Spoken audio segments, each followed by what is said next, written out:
Hey everyone, it's Walking and Talking, the show where I walk and talk. I felt today, before I started walking and talking, I felt drawn to the idea of doing it today. That is, out of all the options of things that I could have done, walking and talking was the most appealing.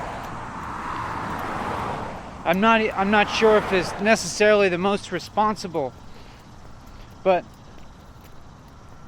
I felt a magnetic draw towards doing this today. Even though, because I have a perception of the last episode as being successful, and I felt satisfied with it, then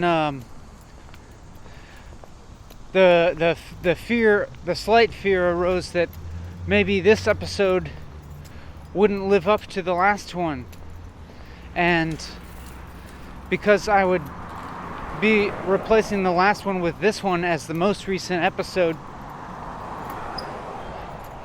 maybe I would be somehow reducing the quality of the series as a whole by causing people to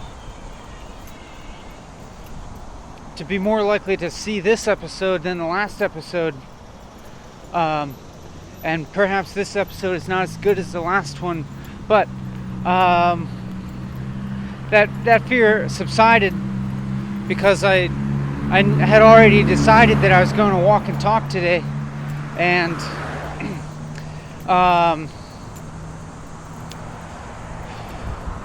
after having made that decision, I realized it wasn't helpful to be worrying about that anymore, so I just kind of stopped and made some resolve to just do this episode of Walking and Talking and accept how it turns out.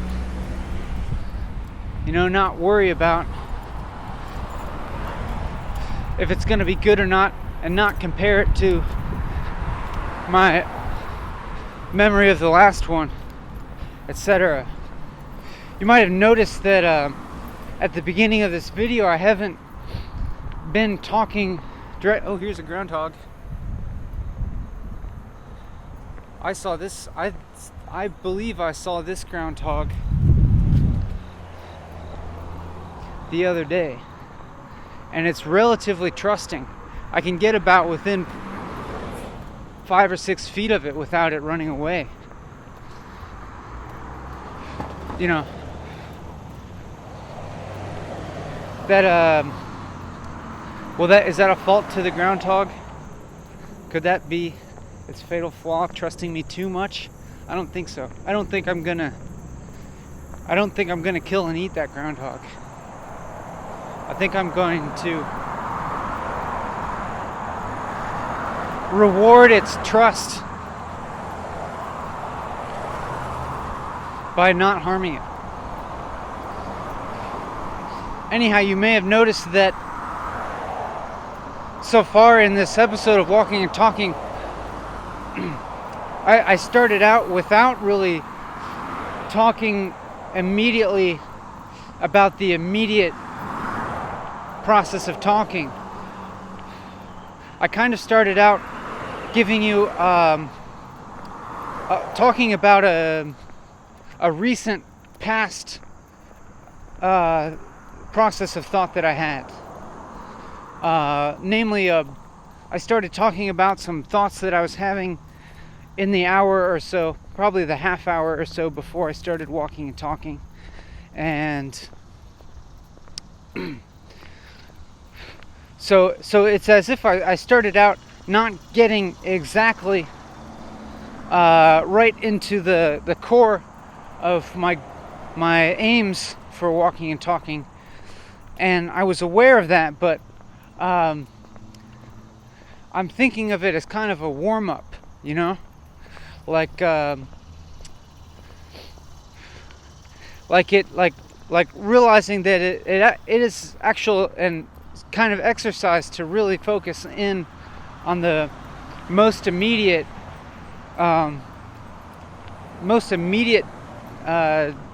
present time frame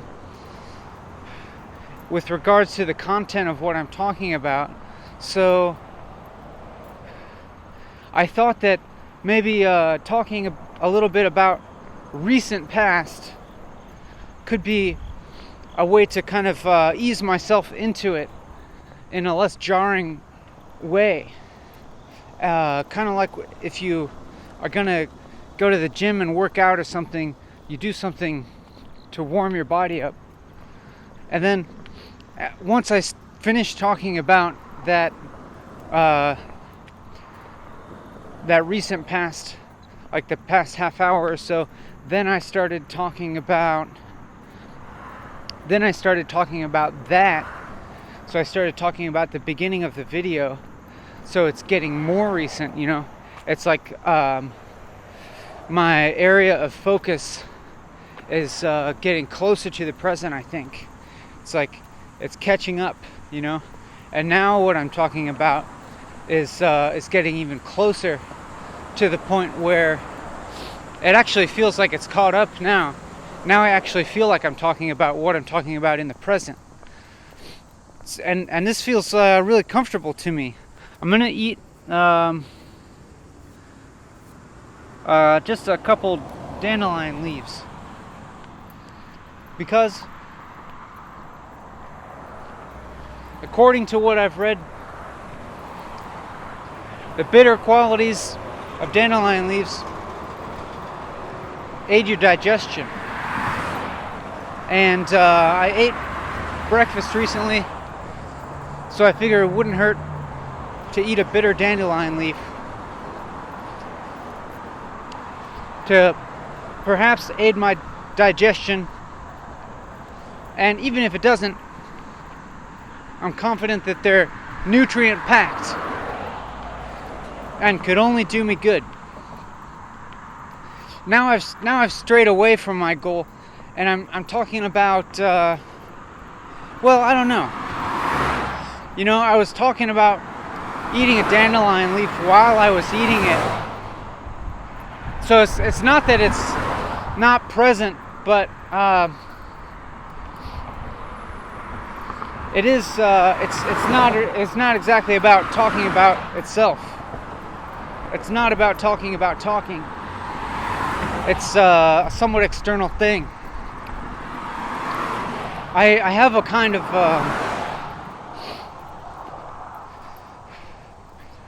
I feel a slight sense of confidence about me in the present moment, or at least in the past few moments.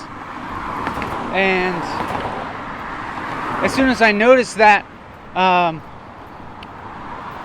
feeling confident, also the opposite feeling arises almost simultaneously to noticing that, of feeling unconfident or slightly worried. I'm not sure if it's actual worry or it's more like the precursor to worry, or consideration of something that could happen in the future that might feel unpleasant. That's kind of like the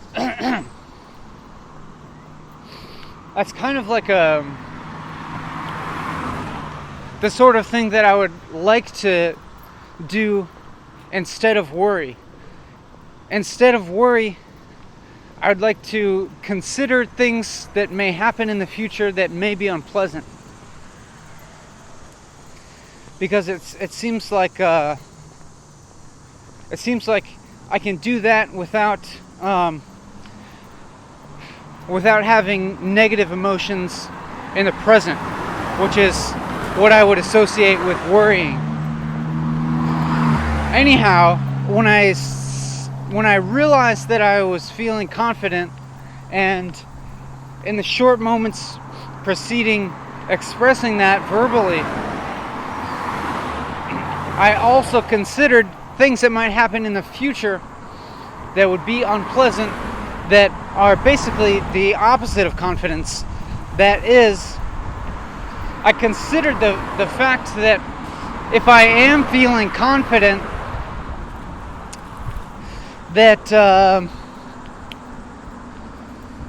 I know that every feeling is temporary, and I wondered if feeling confident could be a fault of some sort. Not exactly a fault per se. That might be a little strong, but I considered that if I'm feeling confident now, that it could be the case that confidence is disrupted sometime during this video by feelings of doubt or unsureness.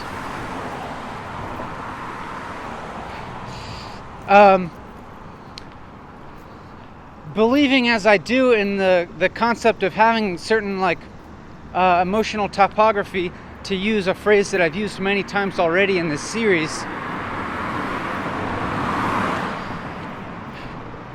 I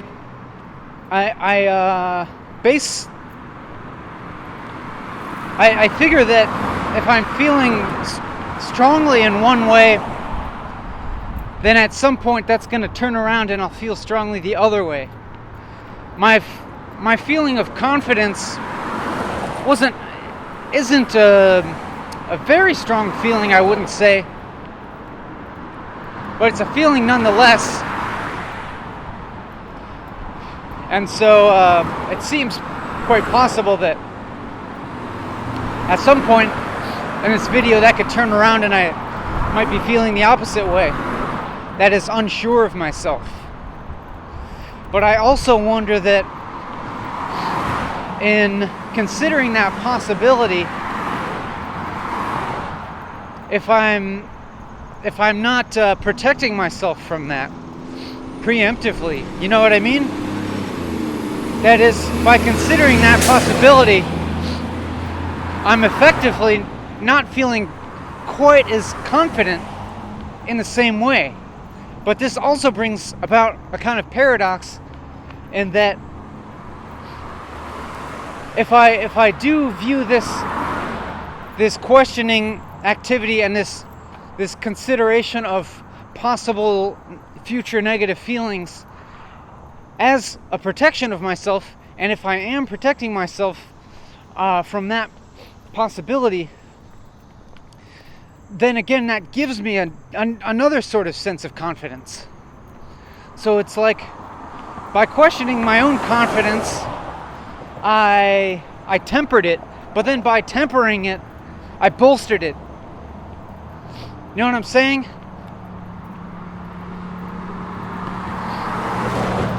And this whole process has been really amusing to me right now. I feel pretty amused by it. And then, why not go ahead and consider that? Why not go ahead and apply this same process that I just did to my current feeling of amusement, and consider the fact that if I'm feeling amused right now, at some point in the future, maybe during this video, I'll feel the opposite of amusement, which I suppose is boredom.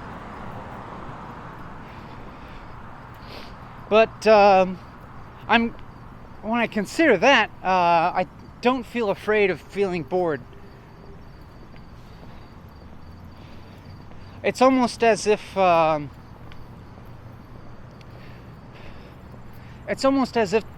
feeling of boredom doesn't really exist to me as a real negative. You know what I mean? Yep. Hey, I actually just responded to an in real life person. I hope you don't mind.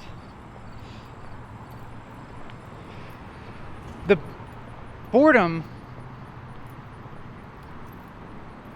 I don't feel afraid of, and I don't even know if I really experience boredom. No, I suppose I do. But no, maybe I don't. What I'm thinking of as boredom now is like has to do with enduring some kind of condition or activity for a length of time,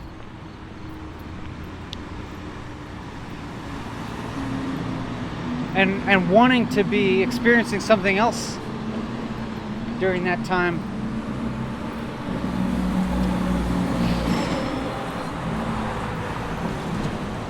It's like the lack of stimulation or something.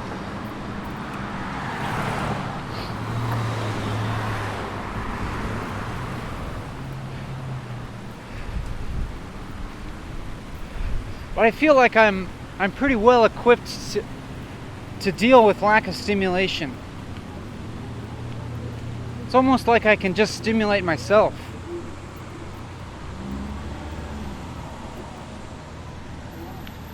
As if I notice myself feeling bored, then I can just try harder to find what's interesting or redeeming about the situation that I'm in.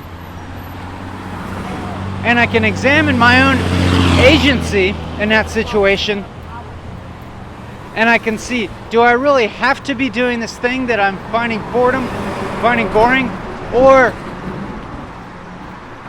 am I choosing to do it in order to achieve a certain goal, or am I choosing to do it because it has beneficial effects that I desire, despite it feeling boring in the present? And when I think about it that way, then I can make a decision. Okay, I can change the situation or leave it, or I can accept it because I want to have this circumstance in order for some beneficial quality that it has.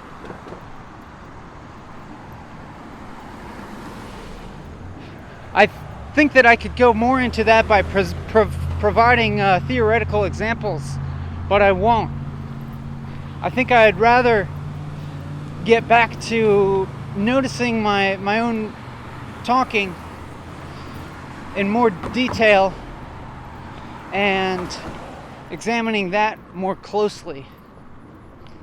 I hope that I'm adequately warmed up to be able to do this continuously and well, if there even is any way to judge it as doing it well. I'm not totally sure about that. For instance, once I finished that sentence, when I said I'm not sure about that, there was a grasping feeling, as if I were searching for the next thing to say, just a short moment of searching. And in that moment of searching, a word came into my head, which was the word but. So I was I considered saying but I didn't have anything to follow that but with. And so I discarded saying but, and then I think I started this train of thought by saying and. Hey, check this out. If you watched the last couple videos all the way through, you may remember our friend the reishi mushroom here, and it's continuing to grow slowly and get a little bit bigger. And looks like somebody has been poking it with a stick. See? Somebody poked holes in it with a stick. Every time I pass that mushroom, something's different about it. Either it's grown bigger, or a dog has clawed on it, or somebody's poked it with a twig.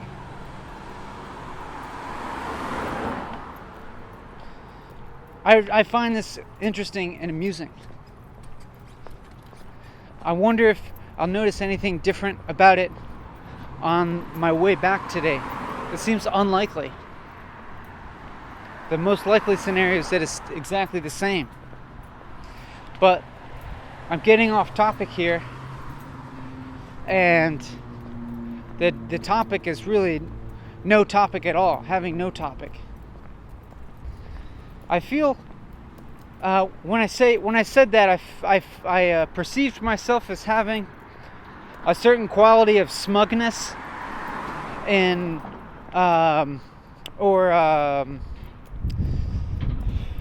as if I believed myself to have discovered a clever idea, a clever premise,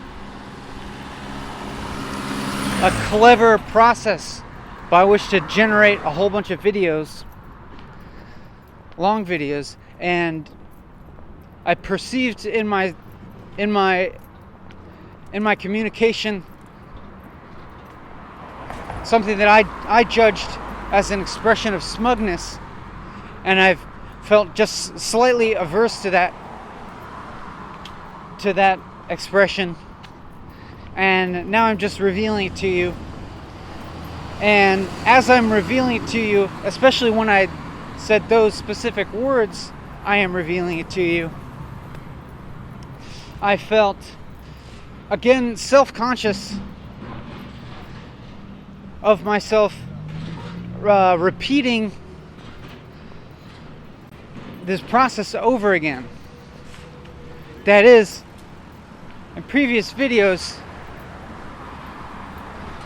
I've done this thing over and over again where I just reveal the current thought that I'm having, and when I did it this most recent time, or at least the most recent time that I'm talking about, I may be doing it even more since then without totally being aware of it. But this most recent time that I'm talking about, when I talked about, I revealed that, when I said the words, I just revealed it to you, I felt a self-conscious feeling of being repetitive, and maybe it's because what I really desire is to be so committed to this process that that I continually feel a sense of newness in association to the things that I'm saying and the thoughts that I'm having. That is, I'm trying to talk here as a generative process, and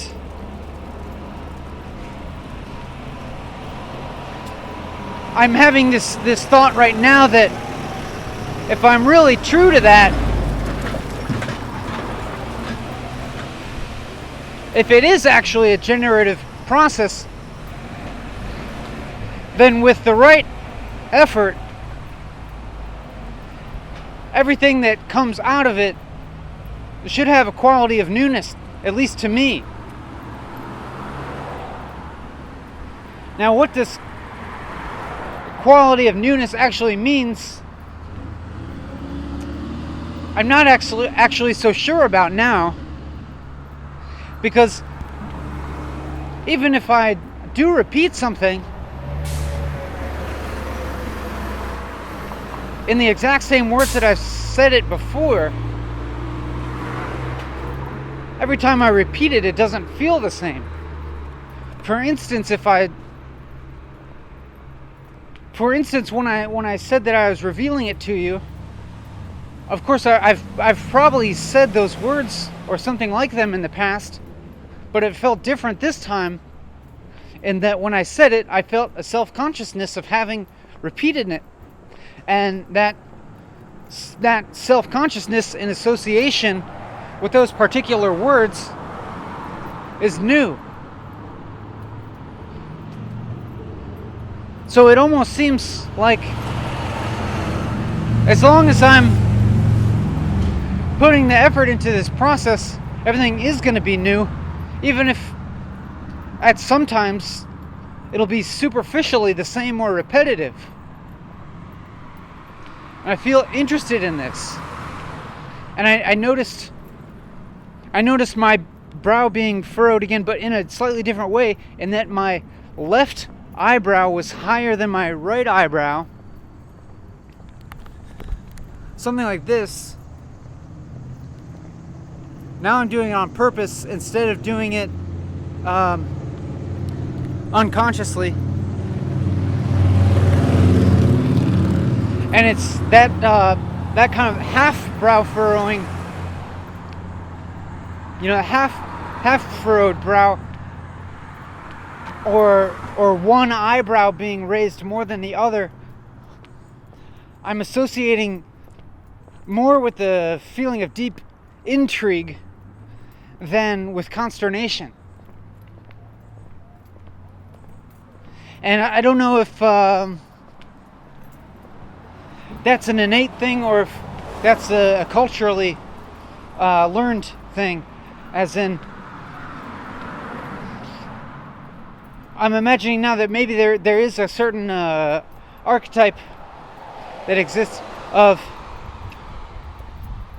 when a person raises one eyebrow, it expresses interest and intrigue. And when both eyebrows are raised and the brow is furrowed, and it's more an expression of consternation. I notice my brow doing those things when I'm feeling those particular things, and I wonder how innate that is or how cultural that is.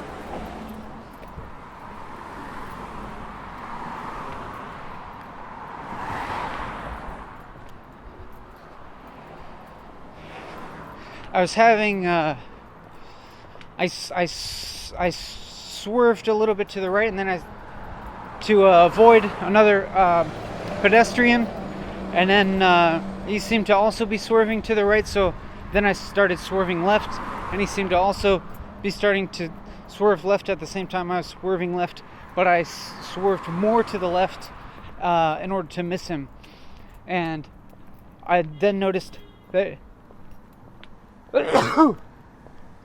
he was looking at his phone.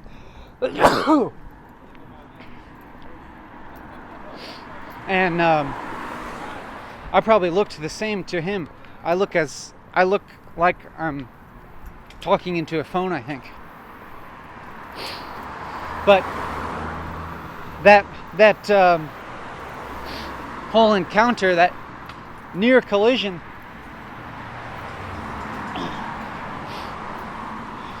maybe disrupted my train of thought,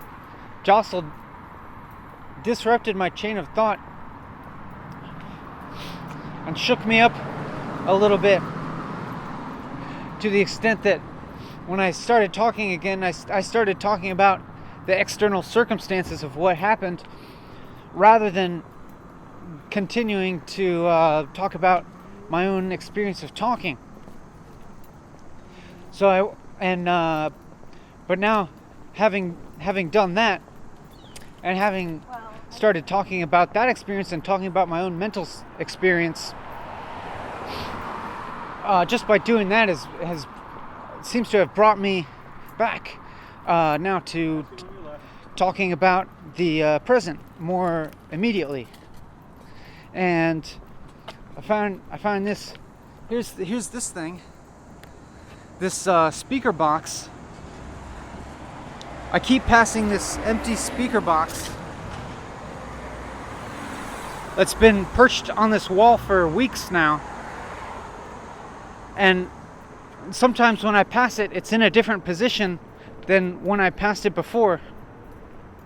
As if somebody looked at it and moved it and left it there in a slightly different position or angle.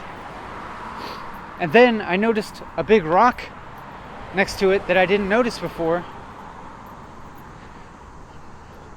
And so then I placed the speaker box on top of the rock. I balanced it on top of the rock in order to see if it would stay that way or if it would move again. And that was 2 days ago. And it's still balanced on top of the rock the way that I put it there. So I'm curious to see how long it'll stay that way.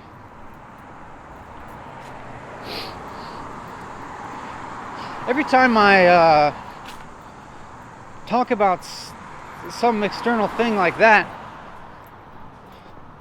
it seems as if it's taking me away from this activity of talking about talking, but then I just talk about how I was talking about that, and that brings that's like just a way to just bring the focus back to talking about now. And I heard myself say the word now, just in the same in that way, and it echoed in my head. The sound of myself going now, now, now. And it's something like a feeling of self-consciousness or something about the sound of my own voice, the way that I inflect words.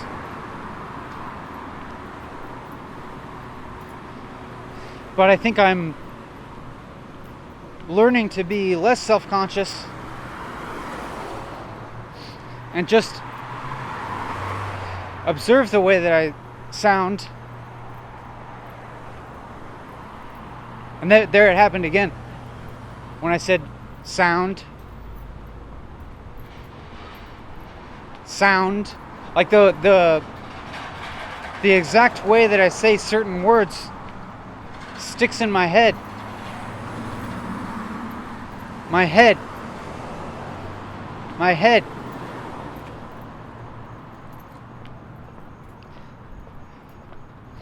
Like I said them, I enunciated them that way kind of automatically. And then I just became aware of the way that I enunciate things automatically.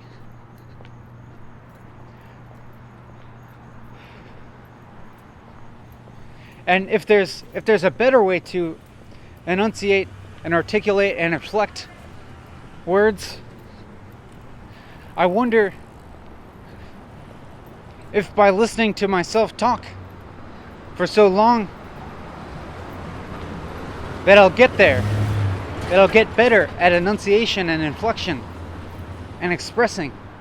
I wonder how I will sound when I talk if I keep doing this for a really long time. If I make, tens or hundreds of episodes of walking and talking, I wonder what I would sound like at the end.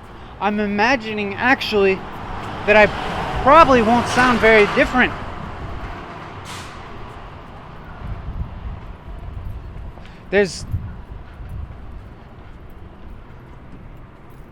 I don't really know what it would be like to express myself better, but I suppose that one way to measure it would be the continuity of my speech and the rapidity, but mainly I think the fluidity.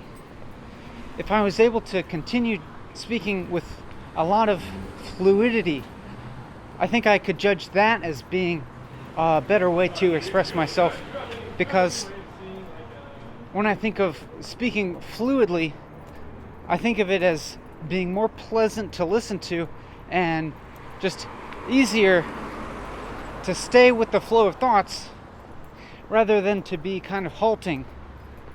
You know what I'm saying?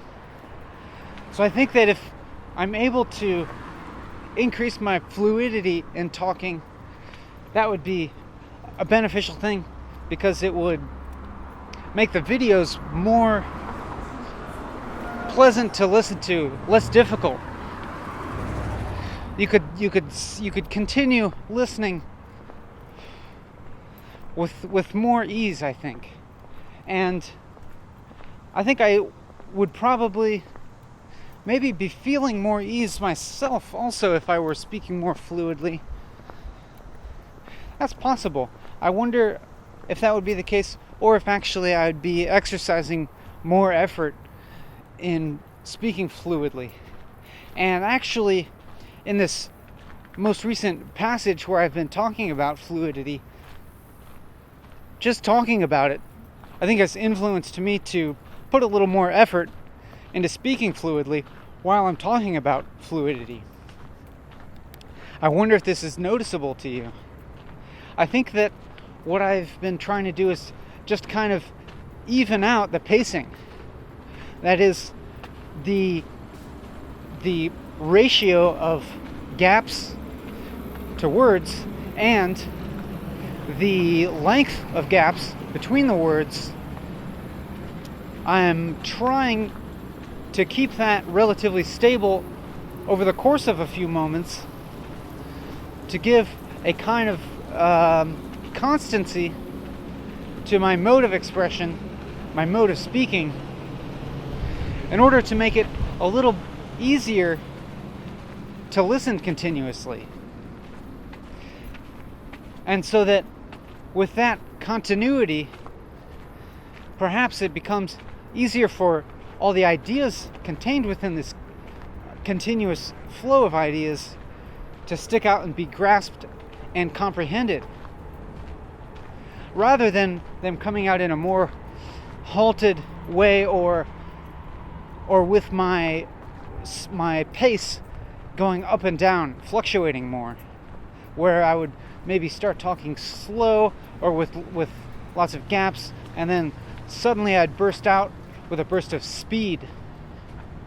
Or perhaps my sentences wouldn't be as clearly constructed because perhaps my pace of speaking is going faster than my mental process of constructing sentences can keep up with.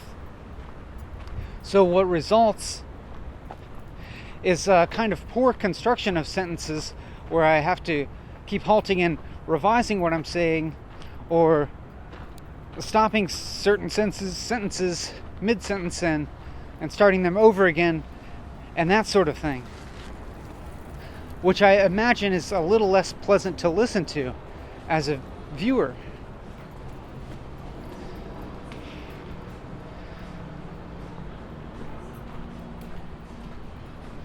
So I think there was effort involved in that process, and I'm still trying to expend that kind of effort.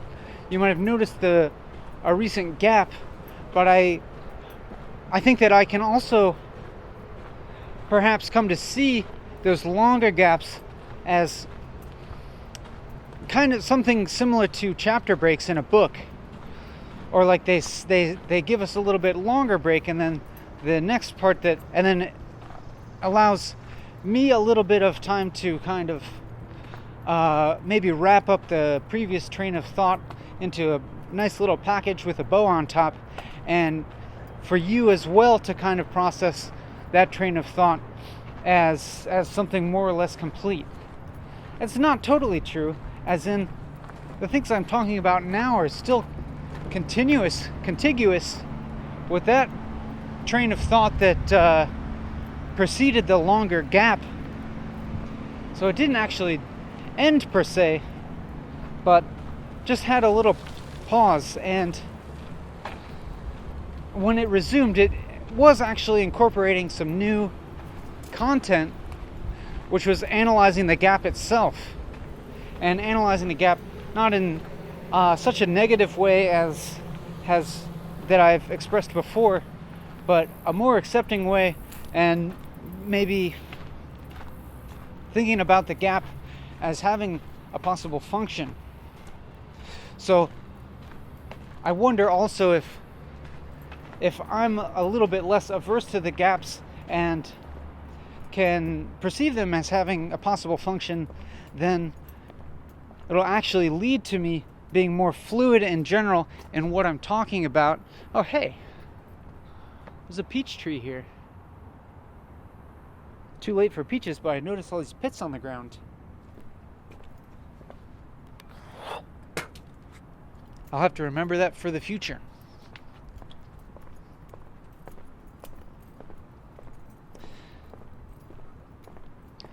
So noticing exterior things in that case resulted in a little bit of a gap, and when I came back in after the gap, I was just observing the fact that happened, and immediately, already within a few seconds, I feel as if I'm right back on track of talking in the most immediate sense now. And that's an encouraging thing to notice. It's as if it could be said that I've noticed a possible strategy that maybe I've been using already without knowing it, of redirecting my thought back onto the present. But when I said that, when I started talking about strategies, I also felt a slight twinge of discomfort in talking about that, because I wasn't sure if that's entirely honest to be talking about strategies as if, because I think it makes it sound maybe more sophisticated than it really is.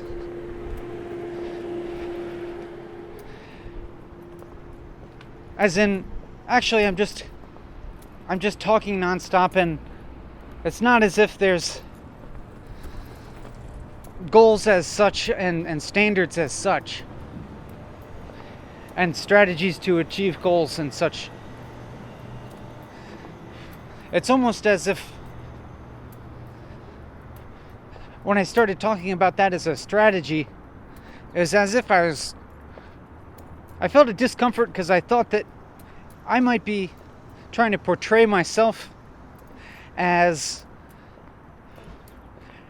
doing something more sophisticated and more, what can I say? Yeah, more strategic, I could say, than it really is. As in, if I really think about goals to achieve, there's a side of me that knows that it's not a serious goal, as in I'm struggling to actually understand what I'm even thinking and feeling myself. I'm not totally sure of my own stance here, because when I start expressing one stance, then the opposite presents itself as also possibly true. For instance, I was trying to say that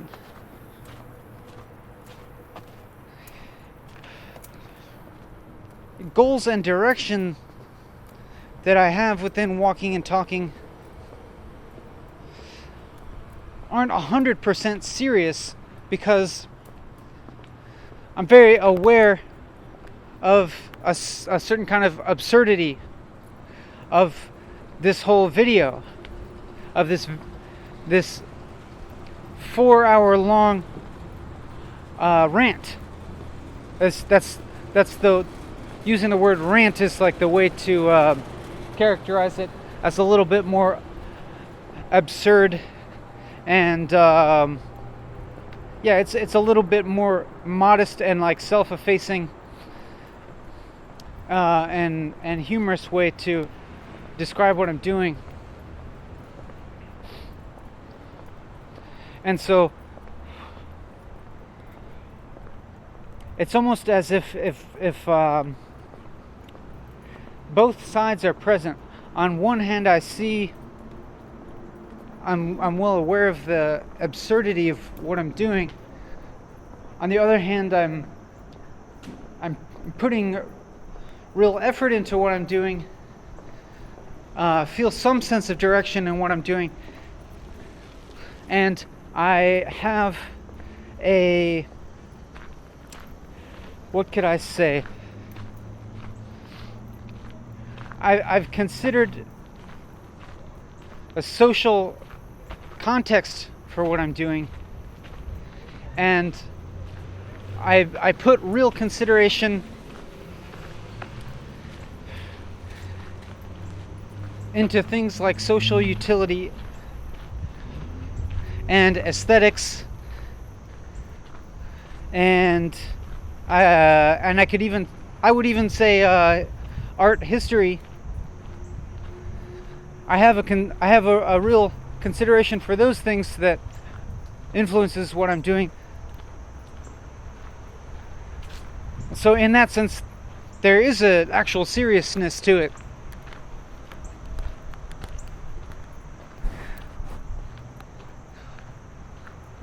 So it's both.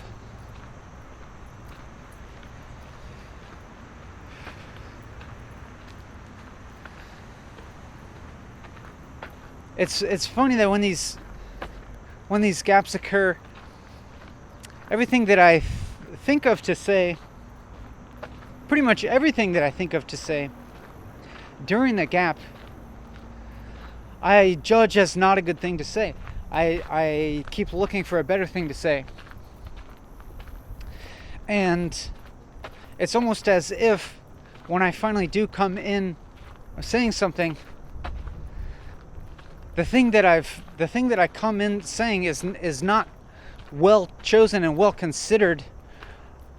It's not that I've considered many possibilities within the gap and then I arrived at the best option to come in and talking. It's like I just kind of automatically force myself to come back in and just say something, just say anything, because as soon as I do it, I find that process of judging possible things to say ends, and I just notice myself talking again rather than judging things that I could possibly say.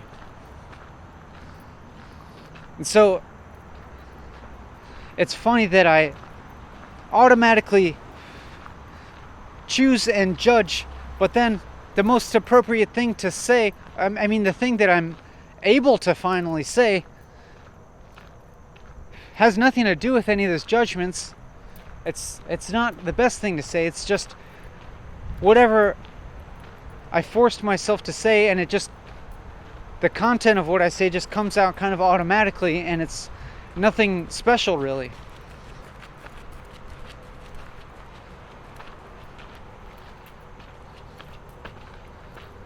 Like now, just then, actually, I did think of the phrase "like now" there, and that was pretty much the first thing that I thought of during that gap to say.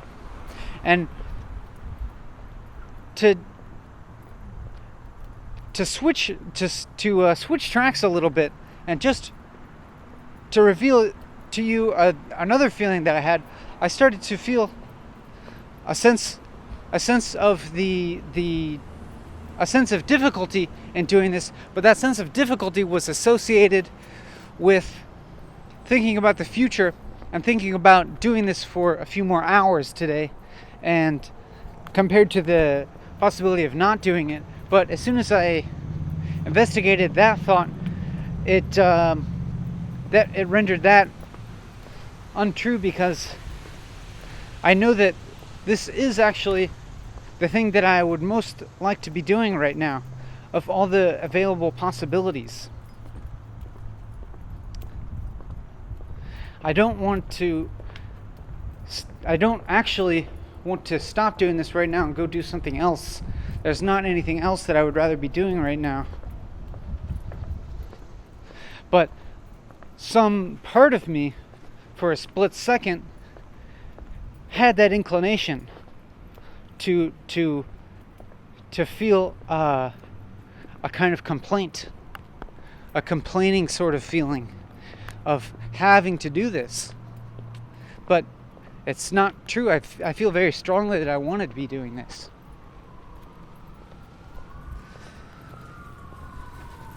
And I suppose it's just kind of an indicator of the effort involved. But I wonder if I'm noticing the feeling of effort involved. I wonder if that's maybe the result of just not being totally focused on what I'm doing.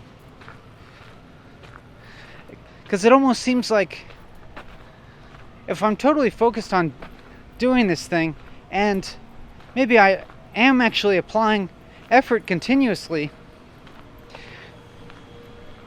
then maybe there won't even be room for me to notice the effort, because I'm putting it fully into what I'm doing, and so there's no room for any other part of my mind to notice it as being effortful, and to be considering other possibilities, and to be speculating on other things that I could be doing right now. and there wouldn't be any room for some part of my mind to be perceiving this as difficult, because I would be just doing it so fully that it would just be my full reality and there would be no difficulty there. And so, like, now I feel pretty involved now, and I don't feel the difficulty so much. I'm hearing my voice and noticing the pitch of it seeming high to me, but I don't feel too judgmental about that, and I noticed it with more of an interest than noticing it with any kind of self-consciousness. I'm aware that having a deeper voice is associated with more masculinity or something like that, and so there could be a kind of social conditioning for me to desire to be speaking in a deeper tone of voice, but I am not really allowing that to affect me, I don't think, and I'm just listening to my voice and not totally, and not judging it, not feeling self-conscious. I'm going to come back to putting a little conscious effort into increasing the fluidity of my speaking. That is, keeping the pace of the sentences and the pauses to be fairly consistent, and trying to match up the pace of speaking and sentence forming with my mental process of thinking and sentence forming, so that they're about equal, so that hopefully I can form complete sentences that aren't halting or interrupted or having to be stopped mid-sentence in order to reform the sentence in order to accommodate the speed of my thoughts changing. That is, my thoughts could be changing, or I could be developing a sentence, but I'm talking too fast in order to let that thought develop at a speed that is, what's the word? That's the same as my rate of speaking.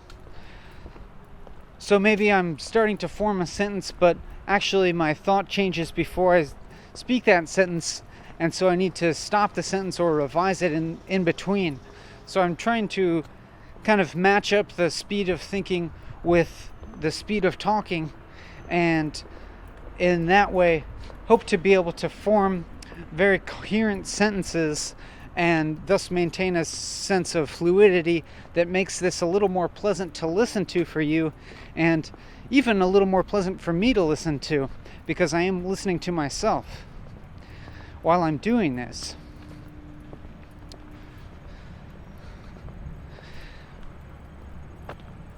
So when my thoughts go back, racing back to the past, they went racing back to something that I was listening to last night. I was listening to a talk, and my thoughts went racing back to that, and remembering how interested I felt in that talk, and wanting to bring those thoughts here, but I'm not going to, because I'm more interested in what kinds of thoughts are generated by this process of talking about this immediate present. And when I said that, there's again that this is going to be a repetition, but when I said that, there was again that self-consciousness of having repeated it, and it could be that now this is the second time during this video when I have felt a sense of self-consciousness associated with repeating something, but it's not that I repeated the thing that I repeated the first time. I repeated a different thing. It's the second time of repeating something, but it's not the third time I've repeated it. But having it be the second time I repeated it, it also brought about a repetition of this feeling of self-consciousness associated with the feeling of repetition. But it's actually different this time. You know, when I had this feeling just now of feeling self-conscious of having repeated an idea, namely the idea of feeling self-conscious about repeating something, it almost felt more intense. I felt actually more self-conscious of it because it was the second time that has happened during this video. But now I'm noticing that and noticing the difference in how I felt the second time I found myself repeating something during this video, and noticing that it's actually different because the feeling of self-consciousness was intensified. But I also then noticed how that self-consciousness may be not the result of the initial repetition, but actually a result of the repetition of the entire activity of repetition, and a repetition of the feeling of self-consciousness in association with repetition. And so in that sense, it's actually a new repetition. That is, this repetition of the self-consciousness of repetition that's the first time that's happened in this video. So in that sense, it's actually new content that's been generated, and all I had to do was be aware of that and have faith in this process and notice that. And by doing that, something that I may have otherwise perceived as being negative, I'm now perceiving as completely falling within the parameters of my goals for this videos. I'm not sure if that's a right way of wording things, of saying the parameters of my goal. It could be that I just wanted to say parameters in order to sound more scientific or something like that. And then, of course, then there's that self-consciousness of the feeling of smugness or something, for maybe trying to portray myself as seeming more scientific than I actually am. But it's not necessarily a problem, because it seems that just by noticing that, then something new is generated, which is a noticing of my own feeling of self-consciousness. And even the feeling of self-consciousness, I'm not viewing as a negative thing. I'm not negatively judging that feeling, because I'm aware of how the feeling of self-consciousness is really just there to point me towards the things that I prefer. And I feel right now pretty accepting of that type of feeling of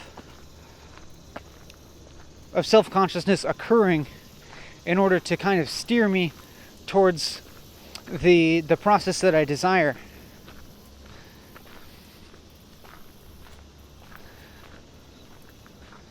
I would say the weather is very pleasant again today, and the sun is beating down on me, and it feels warm, and then it feels in the shade, the temperature feels pretty much perfect. My back is feeling a little bit sweaty. Can feel some amount of urine accumulating in my bladder, and so at some point I'll have to take a pee, but not yet. It'll be in a little while, I think. I might when I started describing those exterior phenomena, see, here I am again talking in scientific sounding jargon. Gosh, I wonder if even jargon is designed to make me sound sophisticated. Maybe judging some of my words as being jargon is actually me putting up a certain kind of facade of being more down to earth than I actually am. You know what I mean? Like perhaps there's a self-conscious part of me that is really trying hard to regulate my image in the eyes of others as being humble and modest and down to earth. And so maybe I want to avoid using either overly sophisticated language if I'm not using it where it's, perfectly appropriate and, just the right word for the job. And I also want to avoid trying to deprecate that sort of thing and to have a sense of false modesty if that's not true to my own experience. It seems as if in the past few moments, there was another thought that I was saving for now, and I can't remember exactly what it was. It seems as though I was on a certain train I was on a certain track, and I diverted from that track in order to analyze my choice of words, but I'm having trouble remember exactly what that track was now, because sometimes when I am talking continuously, it's hard to go back and remember that while I'm talking, because I don't want to take attention away from what I'm talking about right now, you know what I mean? It's like I want to be so involved with what I'm saying right now that if I were to try and mentally search my brain for the previous track, what I was thinking about before I went off onto the track that I'm now on, it's like I would be trying to partition my brain, and I would be talking somewhat on autopilot while searching my brain for something else. And so I think it's better actually to just keep all my attention on the current track and just keep moving forward instead of looking back. That seems like a nice way to put it. Like if you were driving on a trip or something and you took a detour, maybe rather than trying to go back to the point at which you turned off your original route, maybe you just need to start from where you are and go towards your destination rather than backtracking. My back is sweaty. I said that because there was a very short pause, and I noticed myself doing the thing again where I look for the thing to say, and the thought that first came into my mind was my back is sweaty, because that's just a physical sensation that popped up in my mind. And so I decided just to say that rather than throwing it out and then trying to force myself to say something else. I decided to just accept that as the thing to say. And even when I said it, you might have noticed that I said it in kind of a very kind of matter-of-fact way. And I said it very fully and confidently as a complete sentence. My back is sweaty, with a period after it. And I did that as an experiment just to see what would happen. Not really as an experiment. I just said it, and then I had confidence that saying that would just lead me right back into the process of talking, which obviously it has done. And I'm talking about how I talked about that, and then I'm talking about how I talked about that. And so it was really easy to just say the first thing that I thought of, even though it was not about talking itself. It was about an external. It was about a sensation that's unique to me and doesn't have that much to do with my interaction with you. But I decided just to say it because it was the first thought that came to my mind, and then I'm realizing that when I do that, it doesn't matter at all what I say. When there's a gap, it seems like it's actually just best to say the first thought that comes in my mind, no matter what it is. And then very, very quickly, that thought is going to lead me back into the process of talking about the immediate present experience of talking. And why it does that, I think, is because when there is a gap, then if there's a gap in the present, it means I'm not talking in the present. Oh, hey, there's more butternuts. I'm going to get these on the way back.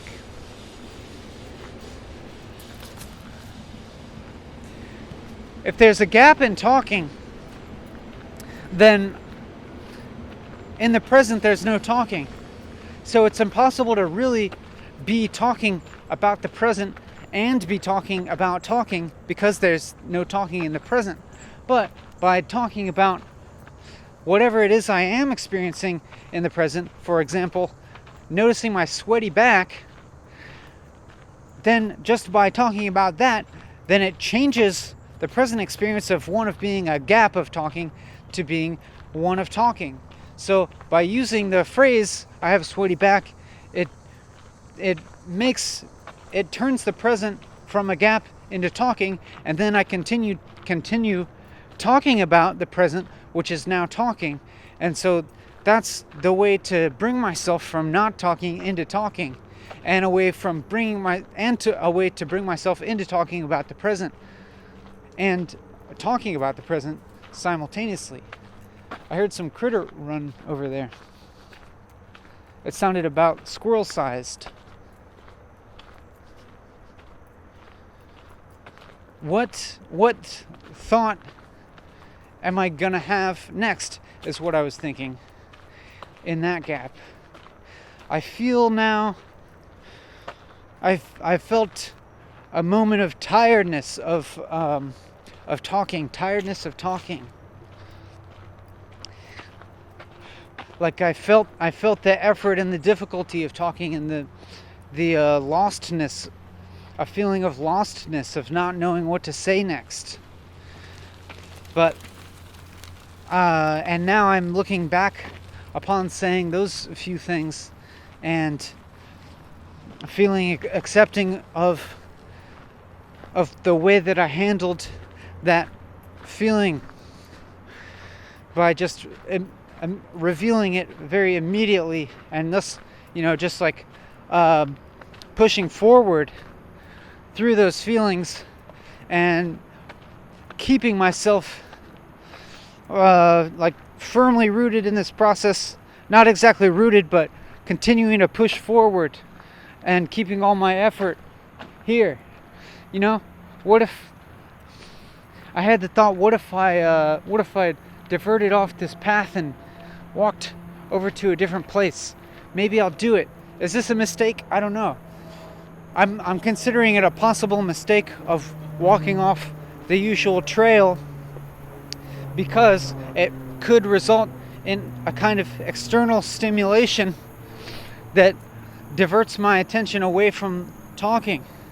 But I think it's actually good practice rather, to expose myself to external stimulation and be trying to keep my attention on the process of talking. And I am seeing a couple bikes, so I could encounter other people, and that could be a distraction. But nonetheless, I'm trying my best to keep my attention focused on my process of talking, even though I'm doing that, and I'm sensing with some other part of my brain, I suppose, that I'm in a physical environment that is in some way demanding of my attention. Like I should be paying attention to my physical environment right now, but what I'm trying to do is divert the least amount of necessary attention to to addressing my physical environment, and diverting the most attention to my process of talking as possible and as is safe, because that other part of my brain is telling me that there's that I should be devoting some amount of my attention towards looking after my own safety in this in this physical environment, in my immediate surroundings. But I feel like I'm doing actually a decent job of partitioning my attention between my own physical safety and the process of talking. And I'm starting actually to look forward to the time when I finish with this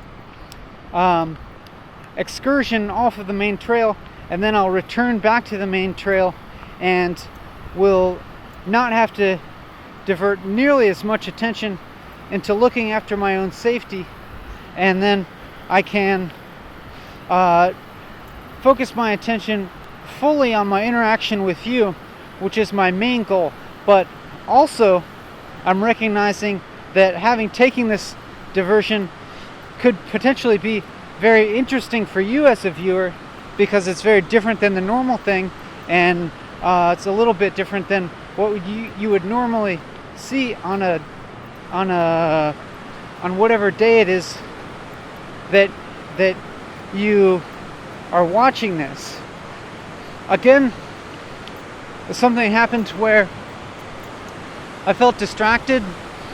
I felt my brain being partitioned into a third partition. One partition was focusing attention on my own physical safety, and another partition was focusing on talking to you, and then a third one was doing certain social tasks. As I walked past 3 people, I was questioning whether I should interact with those people, because I'm totally aware that it would seem strange. It probably seems strange to them that I didn't interact with them, and I might have even enjoyed interacting with them,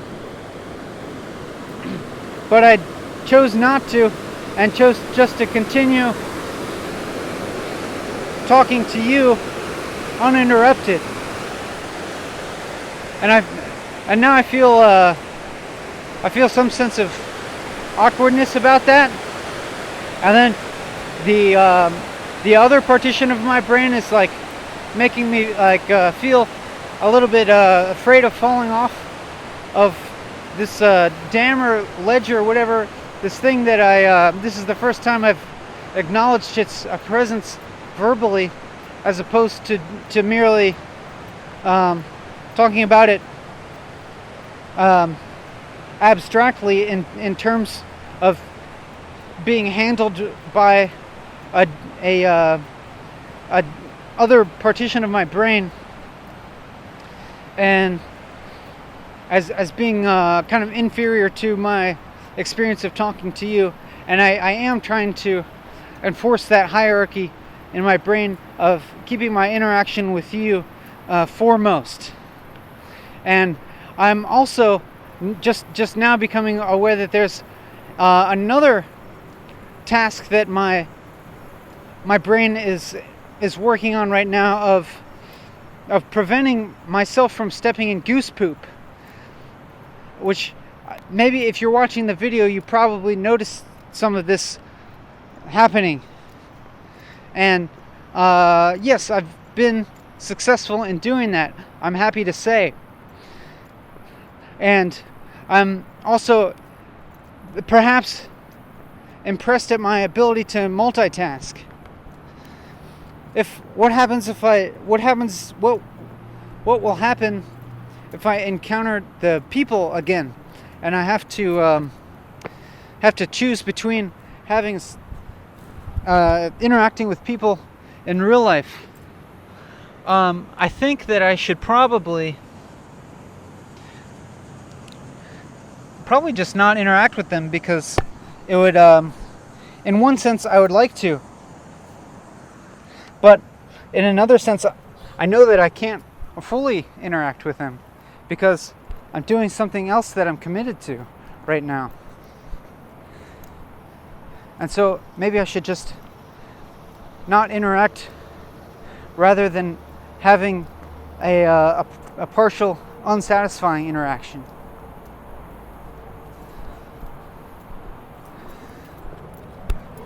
Maybe this was an interesting diversion. I'm looking to make sure I'm still recording. Indeed, I am.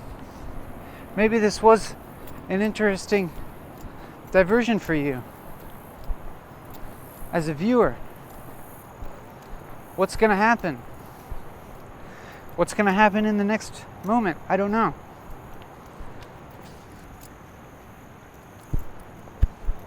But pretty soon, I'm just going to be right back on the main trail, and the realm of questioning is going to be again constricted to smaller range of content.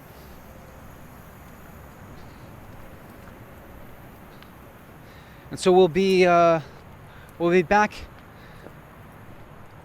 in safety. But also I feel interested in this possibility of allowing myself to be exposed to external stimuli while keeping as much of my attention on talking as I possibly can. I felt for a moment, the weight of my backpack on my shoulders, and not a heavy weight, just a mild one, but I felt that sensation, and it seemed as if that sensation was also associated with some kind of experience of no thought or something like that. Of just, experiencing without thinking for a moment, and experiencing maybe with like some less identification with my body or something, like feeling this feeling on my body, but like not necessarily feeling like it's me, or for a moment like feeling softening of the divide between myself and the other and my surroundings, and this is a really welcome feeling for me. I would venture to say that if it's possible to feel that way all the time, I would opt for that, because it seems devoid of suffering. It's funny that when I said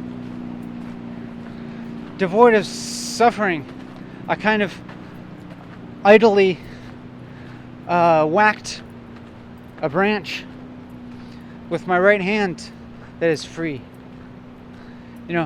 Not in a hard or forceful or violent way that would have knocked a leaf off of the branch, but just like a whap, like whap, right after I said the word suffering. And that movement felt to me almost like some kind of resignation, not exactly resignation, but like a mild but accepting lamentation of the existence of suffering in the world. I'm trying to brush the hair from the windscreen away from the camera lens so that it's not in the way, so that you don't see that, but your vision of a small square of what I can see is unobstructed. For some reason, the feeling of the weight of my backpack on my shoulders is pleasant. It's like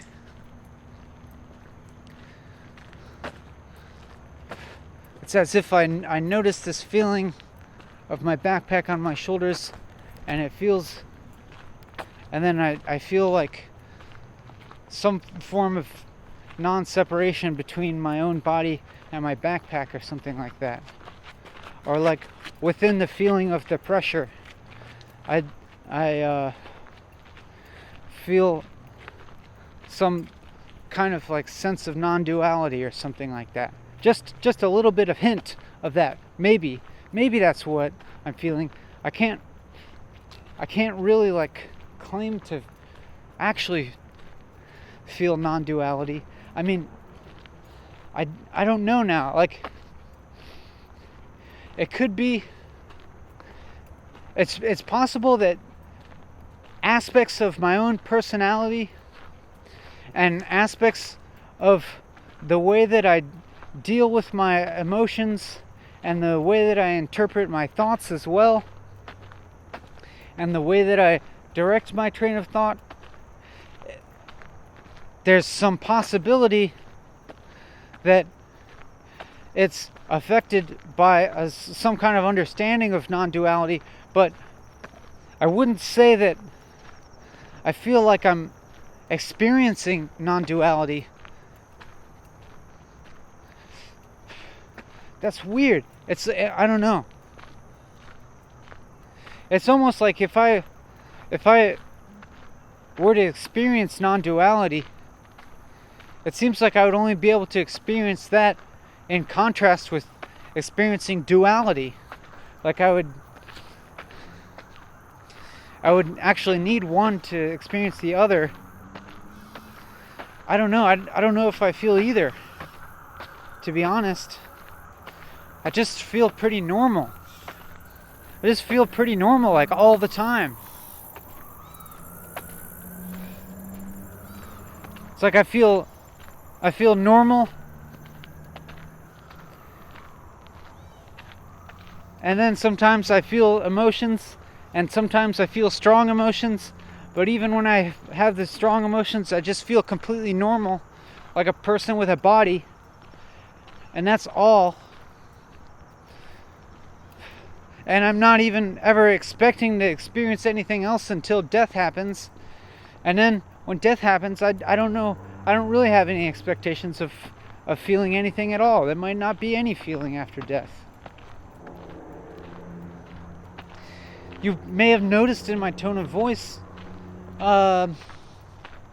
just a mild feeling of distress about all of this. And I feel a little bit distressed about all of it. As if I'm tired of just feeling like a person with a body.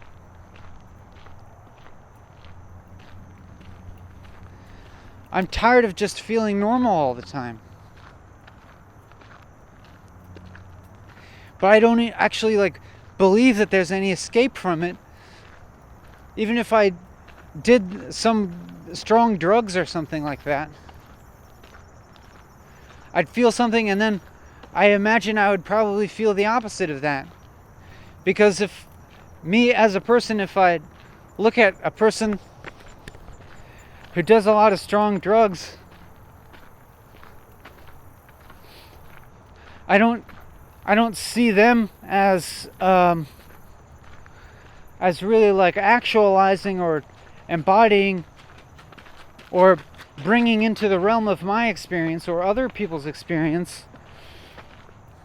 any of the kind of extraordinary states that they might experience while being high on some kind of drug.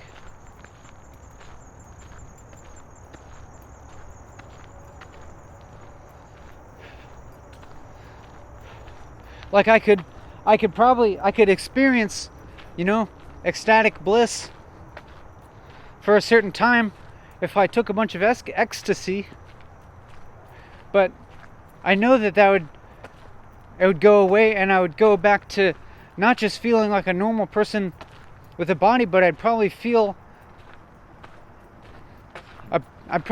even an even heavier weight of existence afterwards, at least for some time. That's what I imagine anyhow.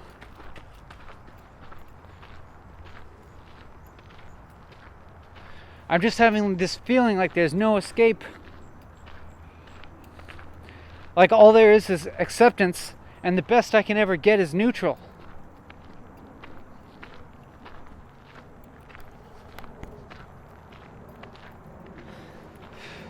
Could I say that the quality of my experience as a person has gotten better over the course of my life? I don't really know.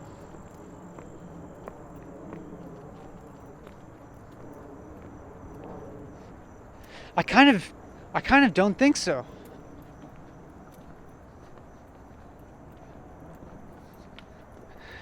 I don't think my general, real, actual quality of the way that I feel in general has necessarily had any kind of improvement over the course of my life. It just seems like everything evens out.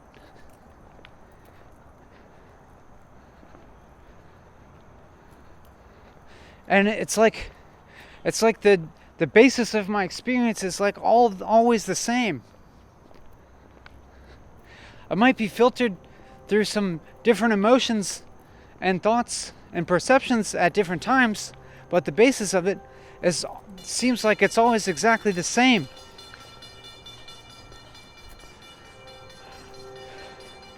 And it's like right now, like I'm feeling like a tremendous weariness of that sameness.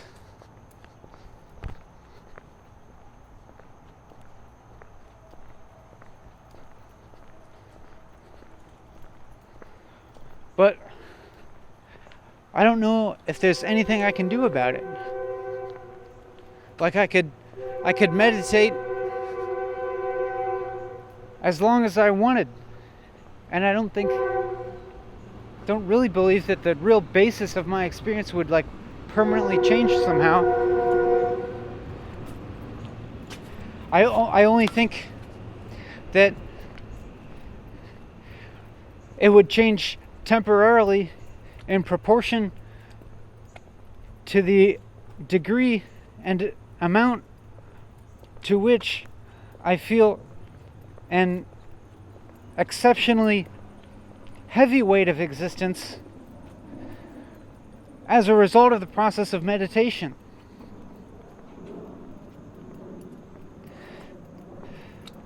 I could meditate and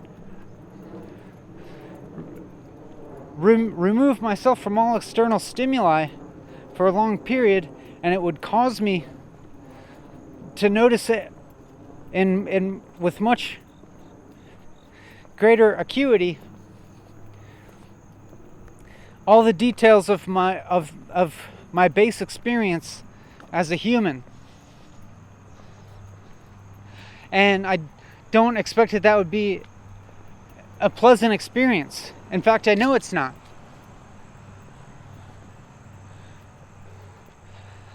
But by doing that, there is a result of when I return to the normal world of not meditating and interacting with external stimuli, maybe I feel relatively stronger or something, and I feel relatively light, a relatively light weight of existence. But that's not permanent either.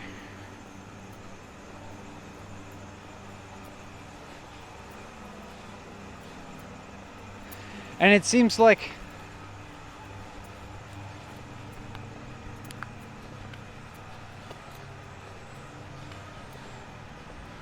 I'm confused. I don't know what. I don't know if there's any kind of direction to go in as a person. You know, I could consider the possibility of becoming a monk who, you know,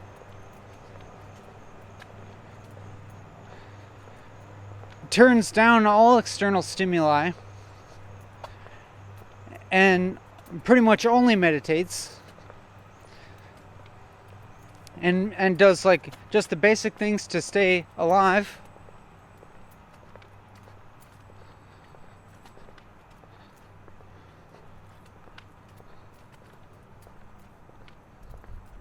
In order to be able to meditate, I could do that. And I imagine that I would feel in all its strength the heaviness of being a person, mostly at the beginning stages of that, and then as I adapted to a life of monastic practice or whatever, monastic life, that I would feel an easing of that heaviness as I adapted to it. But it's hard for me to actually imagine that life as being happier than the life that I have, in which I meditate sometimes and then I interact with the normal world a lot as well.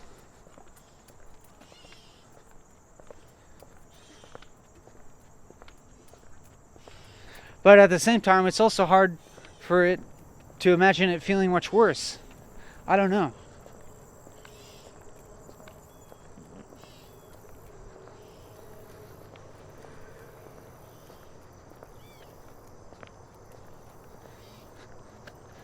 And it's neither of those things is to say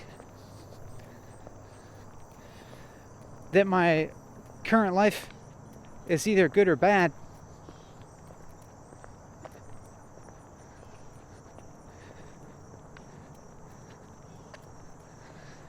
And it's not to say that being a monk, and it's kind of to say that I don't have any kind of indication that some monastic life would be worse or better.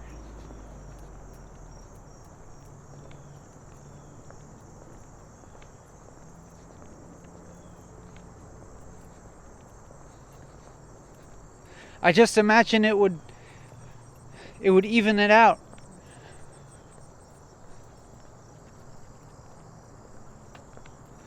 But I'm already doing, I think, a pretty decent job of evening out my emotional topography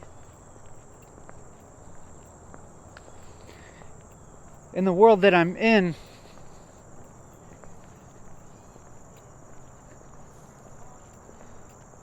And that basically seems like the main goal of monastic life.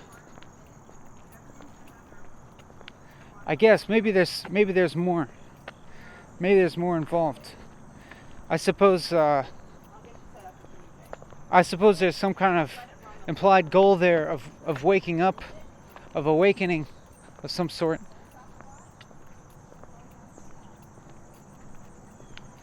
But I also feel like, what's the point of awakening if you have to do it completely isolated?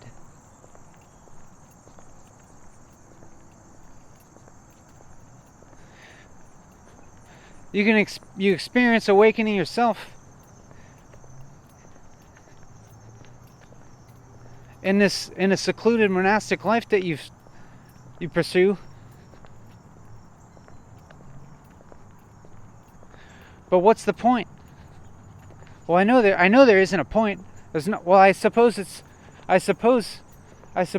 to relieve suffering or something like that.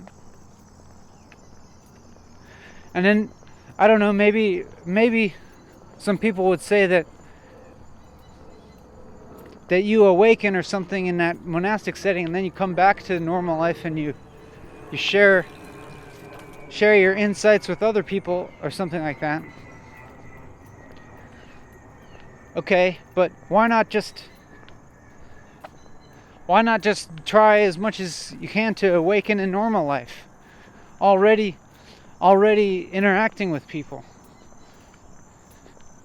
and be trying to awaken with them in the process of being with them. I feel self-conscious almost to the point of self-disgust, even with discussing this idea of awakening. I shouldn't even be talking about it. I think by talking about it, it removes it from my present experience. It puts it somewhere else. It turns it into an object of thought. By turning it into an object of thought, I remove it from myself.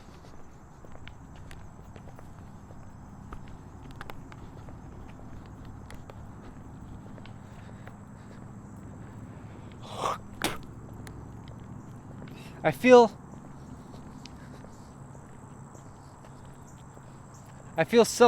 self-conscious about talking about this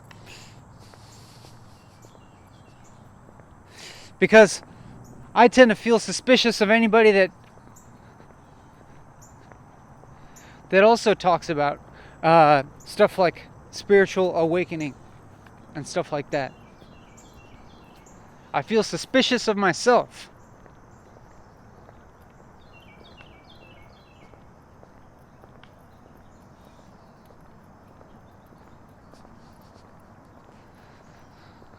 I've been talking in the very urgent type of inflection, where I'm talking kind of loud and fast and then with long gaps, like every thought is occurring as a kind of with an exclamation point, and then a pause after each exclamation. And I've been enjoying that, but I'm gonna have to let it go and just come back down to earth, as I could say, and talk with maybe a slightly more relaxed inflection. And I'll just go back into this thing of putting in effort towards regulating my pacing to try and be a little bit more fluid.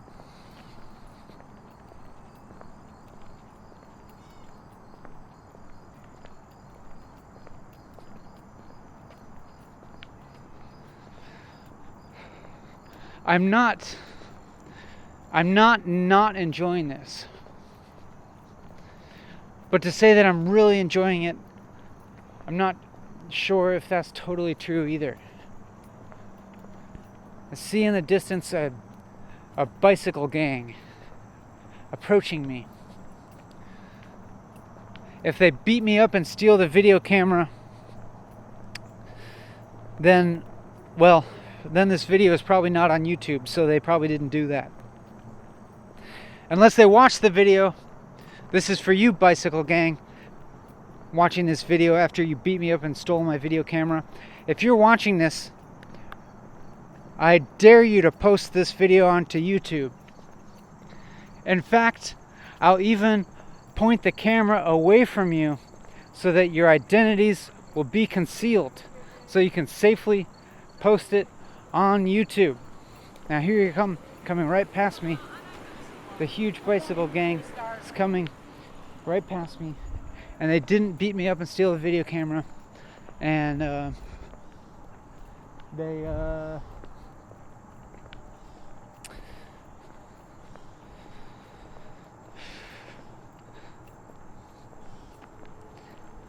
let's just drop that whole joke thing, because the purpose of this is not humor.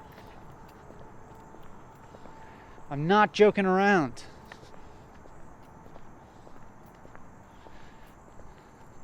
But I do think I might turn around here and walk off of the bike trail into the forested area that I find very externally stimulating. And I'll see how successful I can be at exposing myself to the external stimuli of the enchanting forest while maintaining as much focus I can on speaking. Or talking, rather. I'm not really sure. Talking. I guess I'm going with the word talking rather than speaking.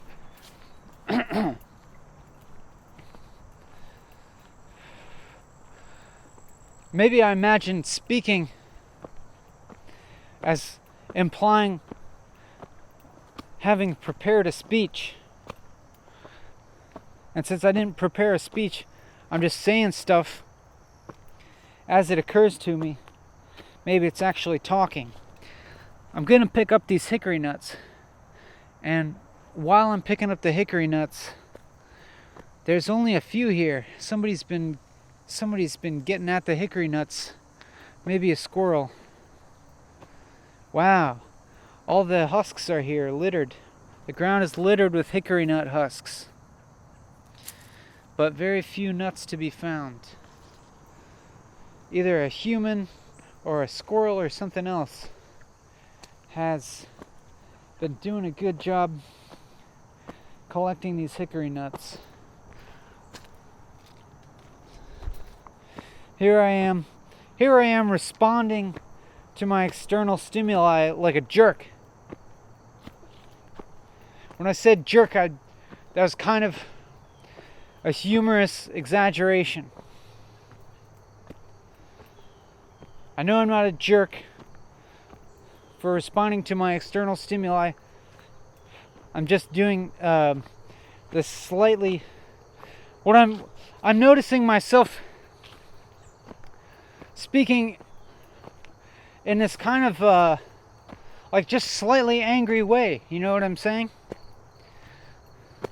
As I expressed a weariness with the monotony of my base experience as a person, and feeling frustration associated with that. Maybe that's not really where the frustration is coming from, but it's as close as I can get for now. And I am talking in this slightly affected tone that sounds a little angry to me. And so maybe I'm kind of exaggerating it by saying the word jerk in reference to myself, just to try and find some humor in it and make it not so serious or real to me. I'm still talking basically in the same inflection, but the serious of it is weakening, and it's more like I'm just kind of continuing to do it, finding it slightly humorous to myself.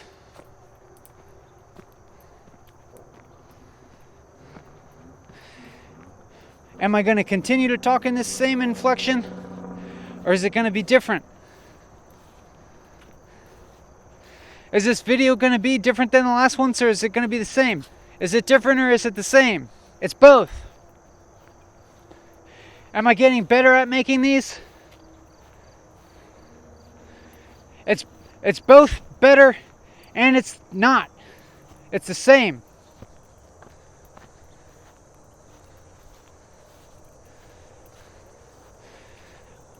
I'm continuing to posit dichotomies. I'm continuing to talk about dichotomies in the sense of dichotomies being real and being not, and being both and neither. And I feel stupid for doing this because I know that just comes from some kind of Buddhist philosophy that I read somewhere. There's nothing original about me.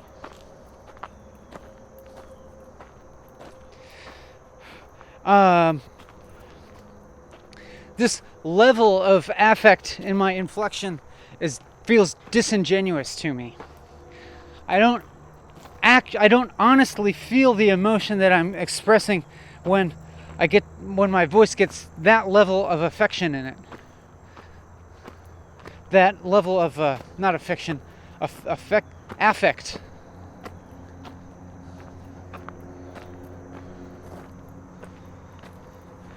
This is closer to how I feel.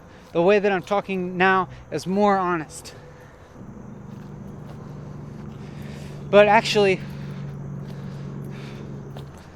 even when I notice myself speaking with this affect of seeming frustration, I actually enjoy it at the same time.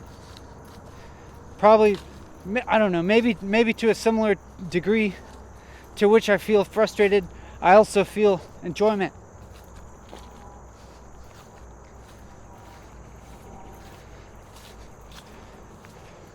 I'm stating things in a somewhat assertive manner, and I feel confident enough to state things assertively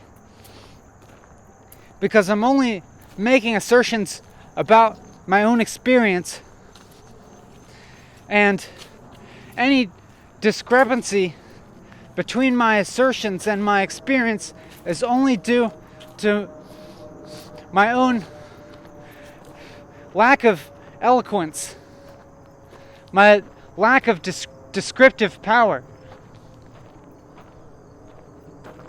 And that being said, I'm trying as best as I can, and that's all that I can expect of myself. And I don't say that in any kind of disappointed way either. I probably sounded disappointed because I said it with an affect of loudness. But I don't actually feel upset about that, about the degree to which, about my level of descriptive power with describing my own experience.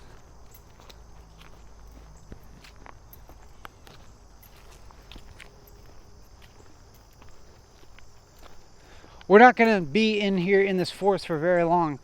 Before long, we're going to turn around and get back to the main trail, which is, I'm associating that with the neutral quality.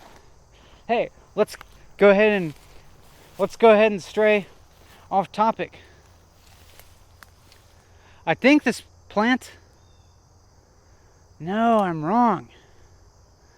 I was going to say it's wild buckwheat, but it's not. I don't know what this is. These triangular leaves and very round seeds.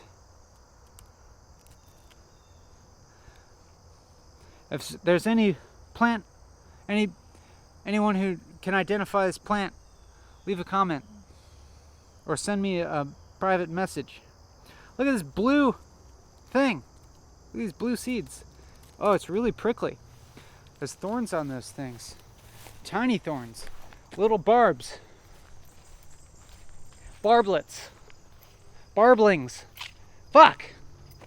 I yelled fuck because I said barblings, and then I remembered the person that I had picked up that mannerism from, and then a person who I'm angry at.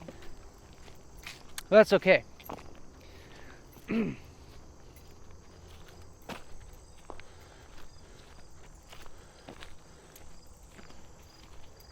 I feel not only my back sweaty, but my chest feels sweaty too. But then when I put my hand to my chest, I couldn't feel any dampness from my hand.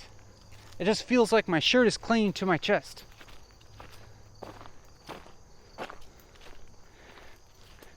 Here I am in this externally stimulating environment, having relatively extreme emotions,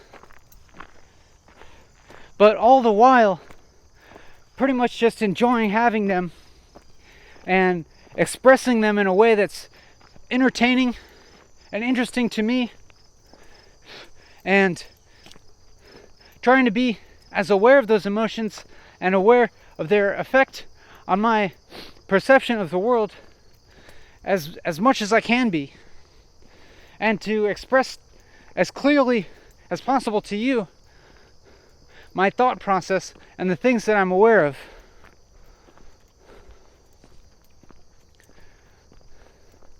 And I also acknowledge that it could be the case that my affected tone of voice right now could be engaging to you as a viewer, as opposed to a more monotone, more regulated tone of voice.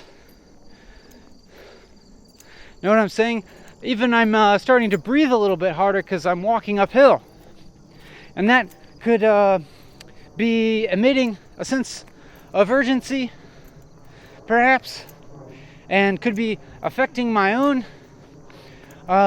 emotional state,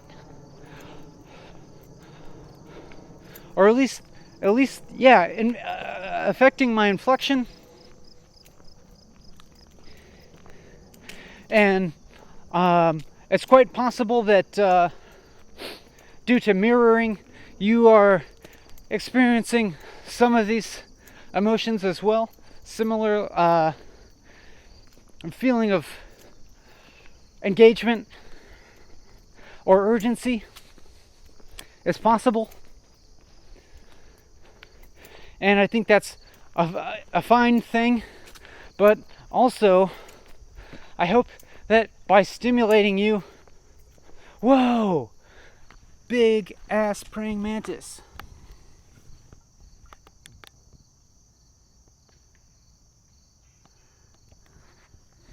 Boink.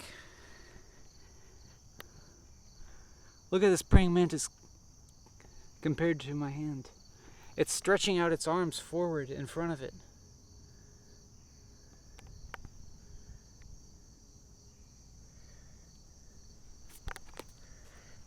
I want to say, what a beautiful animal.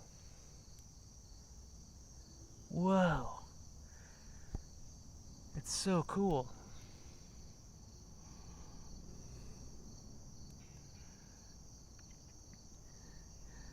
I feel, let me reword saying what a beautiful animal.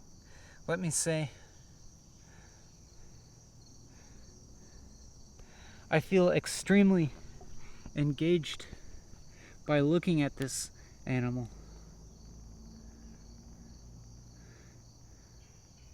I feel, my senses feel enchanted looking at it. And oh, it's standing right above a dead fly. Cool. There's a dead fly right in under there. I know it's blurry. but there's a dead fly right under it. And I wonder if it's getting ready to eat it, but it's like hesitating because I'm here. I feel extremely enchanted by seeing this praying mantis, and by recognizing it as another animal like myself, I kind of compare myself to it in a way, and I imagine what its experience of the world is like, what its base experience of being a praying mantis is, and how it's similar or different to my base experience of being a person. It's moving just ever so slightly. And I only wish that you could see with your eyes with the same level of detail that I can look at this insect. This amazingly green insect that has very interesting and subtle textures and stripes, very subtle stripes of color along its green wings and back.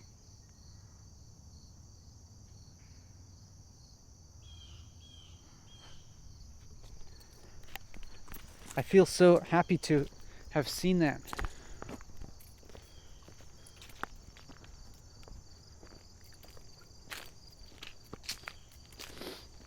And now I'm going to continue. Now I'm talking in a much calmer inflection.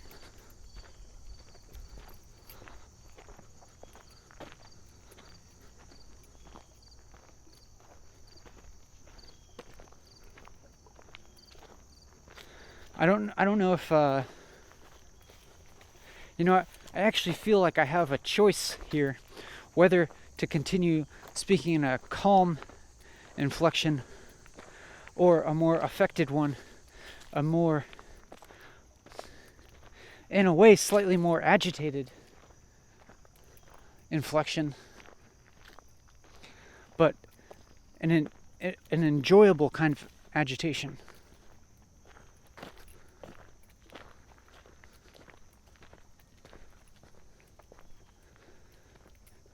So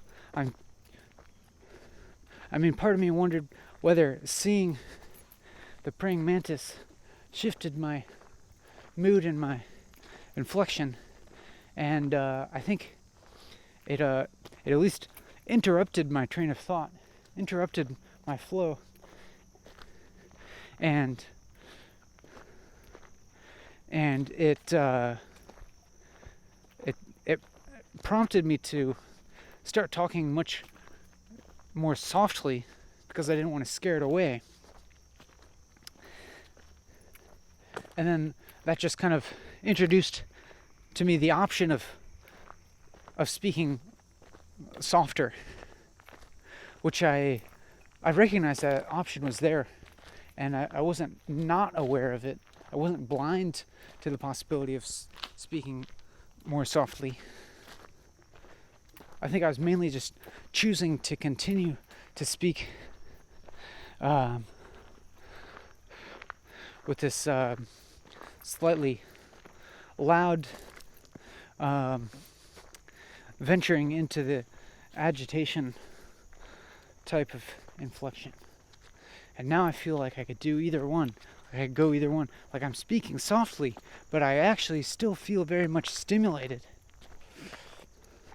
Like it'd be feel totally natural to me also just to speak loudly. But then there's also being, now that I'm in this forest that's really shady, with dappled sunlight, and it's an open forest, it feels, and there's not the sun beating down on me, and I can hear more insects and birds. I think that makes it feel more natural to me to speak softer for some reason.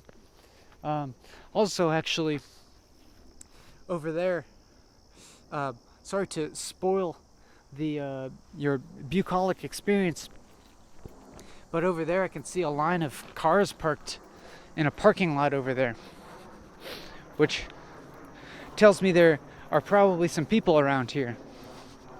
And so talking quietly has the function of keeping myself less conspicuous to the other people and not drawing attention to myself. It's getting about time to take a pee, so I'm just gonna do that. And I don't feel too worried about anybody seeing me, because I'm just kind of imagining that anybody hanging out here is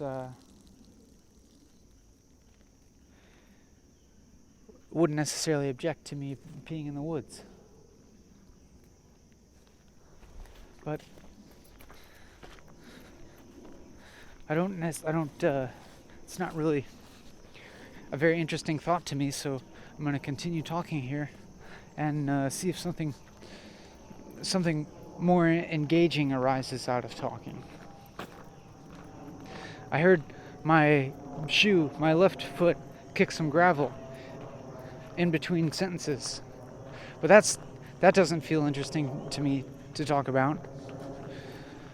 What does feel interesting? I don't know. I don't have any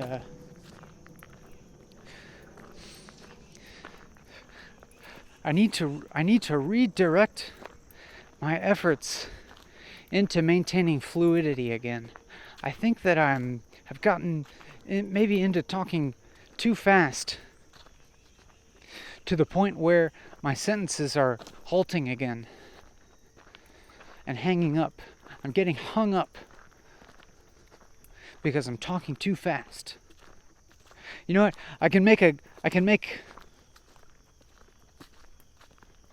No. I'm not going to talk about earlier today.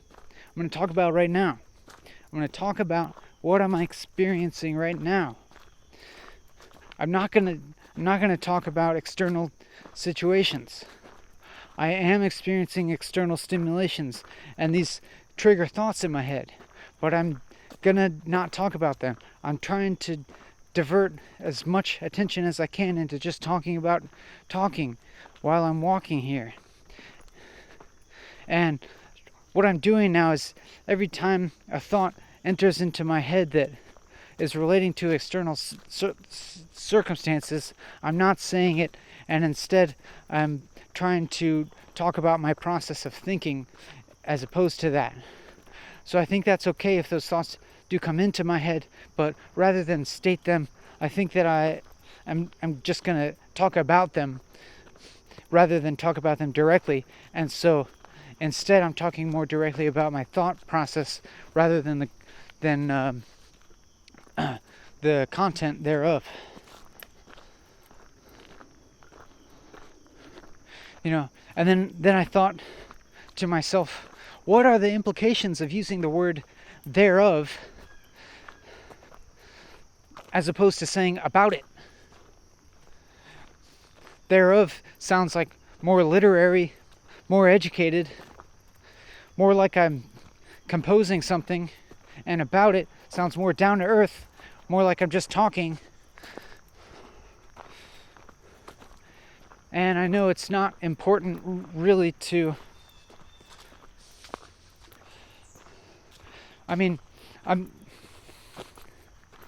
Either one of those is they're about equivalent in my mind.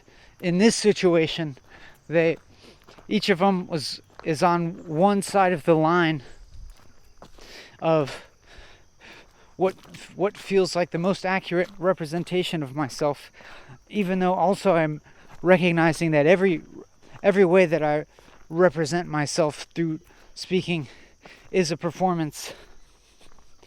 I felt that the performance that I am trying to do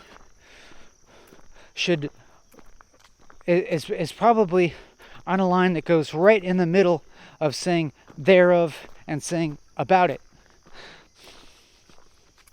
When I'm saying a sentence like, I'm saying a sentence like,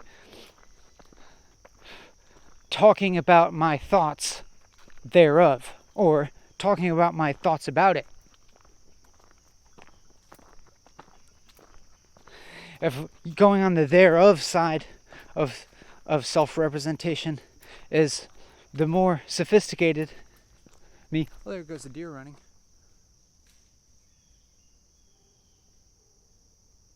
And saying,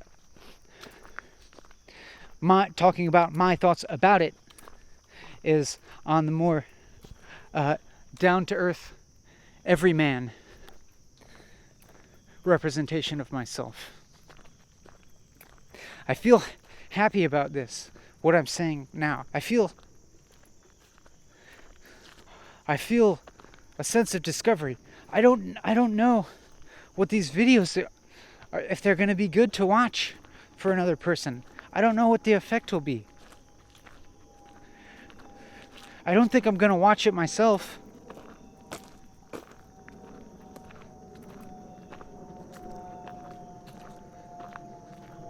I don't think I would.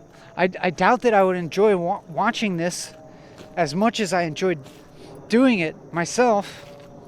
But that's because if I was watching it, then I'd be watching this representation of something that I did in the past. So my experience of watching it would be a lot different than your experience of watching it.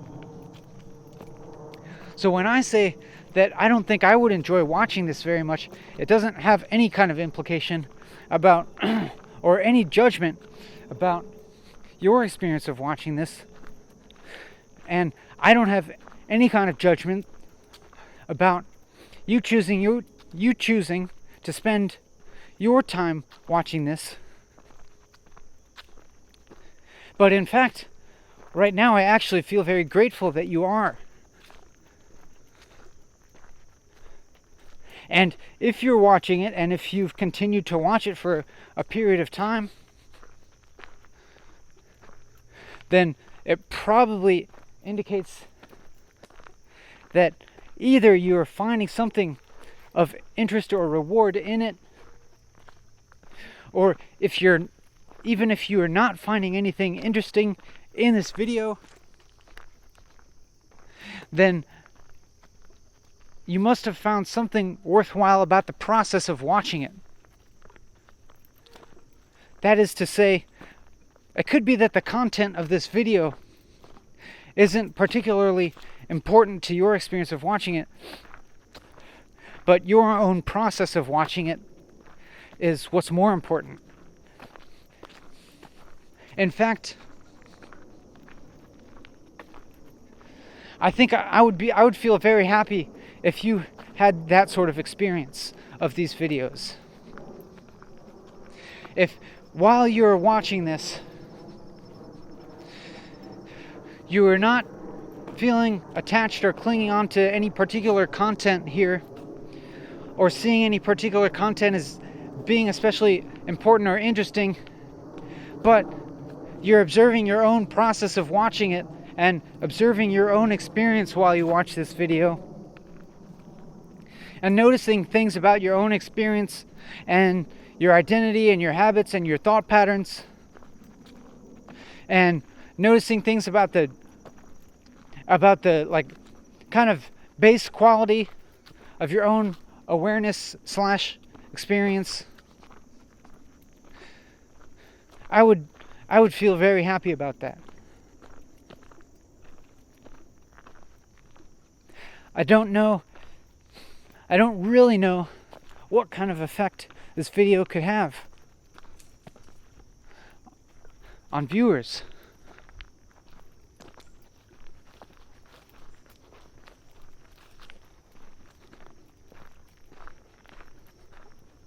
You know, sometimes I have this fear I could be making something, doing something, and having a process, a feeling of discovery while I'm doing it, feeling of engagement, stimulation,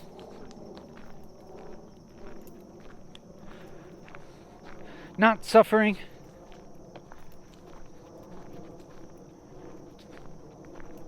But then the product of what I make through that process could be entirely useless to another person, and they don't get any of those feelings from it.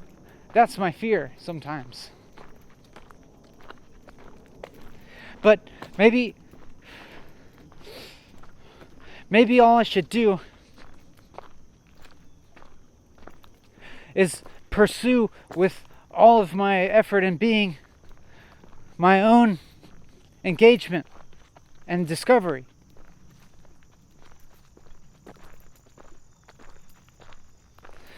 To the extent that even if no one got any kind of reward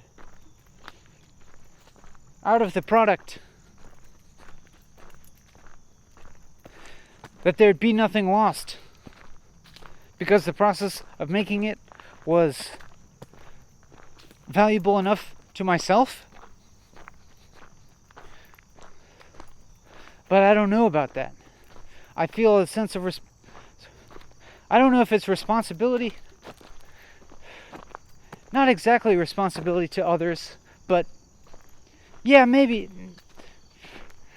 It's not so much responsibility to others, but like wanting to give something to others. And even as I say that, I feel I feel suspicious of myself. Because by expressing an intent to give to other people within a product that I'm making for other people, this video, which I'm making for you,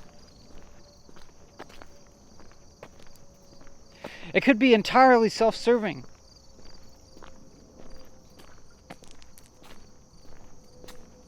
And now,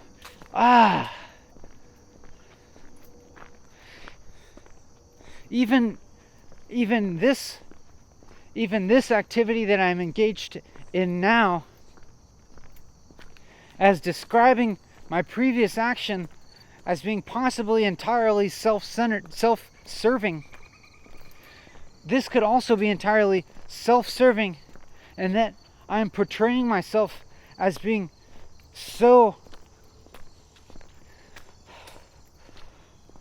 self-reflective and so considerate and so aware of my selfish desires that I'm just portraying myself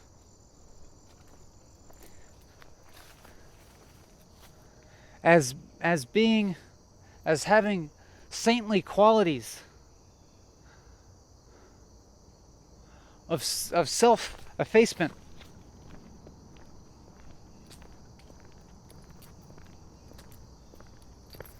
And now I find myself in this cycle that's hard to get out of. It's hard to get out of this cycle of being critical of the last thought that I expressed.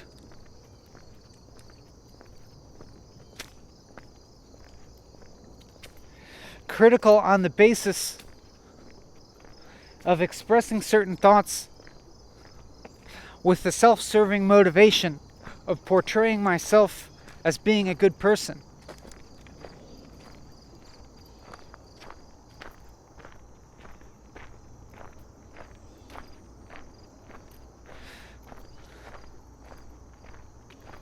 I want to say that I really appreciate this opportunity to have these long trains of thought within the frame of making this video.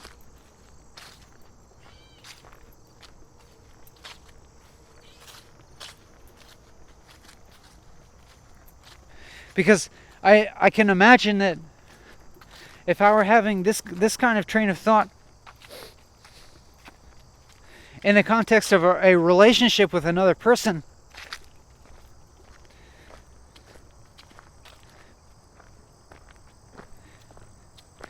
it would be horrible for that person. I don't know. Maybe, I don't know. They would have to be a very special kind of person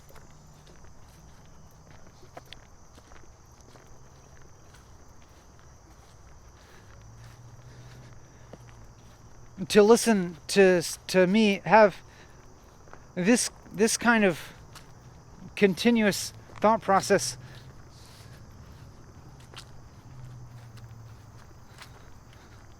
without finding it extremely draining.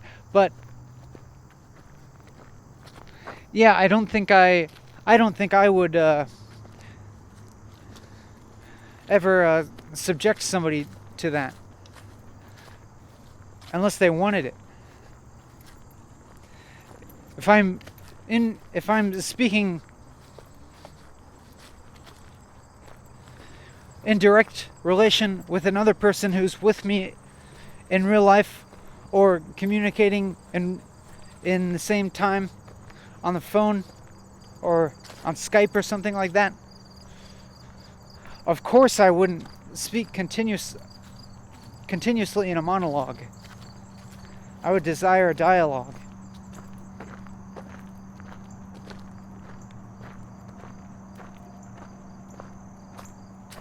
But this is an intentional monologue that you have the option to listen to or not.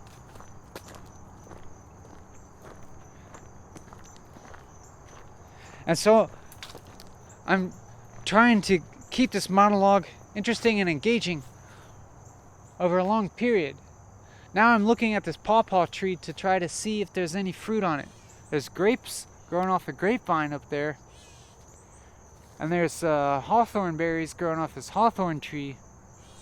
But I don't see any pawpaw fruit growing off this pawpaw tree. I would really like to find some pawpaw fruit. And this is the time of year when it's ripe. There's only a short window and it's right now. I would really like to find a pawpaw. And I've seen pawpaw trees around here, but I haven't seen any fruit on any of them.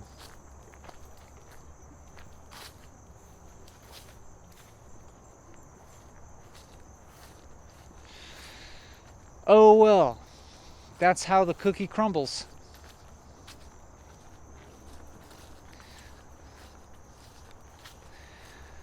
I unfurrowed my brow. Woo! Oh, there I saw a small grasshopper and I thought it might have been a very small praying mantis. Then I realized it was a grasshopper and I thought, oh, it's just a grasshopper. Implying that there's some kind of hierarchy between praying mantises and grasshoppers, and the only one is the fact that I see grasshoppers much more commonly than I see praying mantises, and so seeing one doesn't present the same novelty and enchantment as seeing a praying mantis. Let's try and refocus here. Let's rein it back in.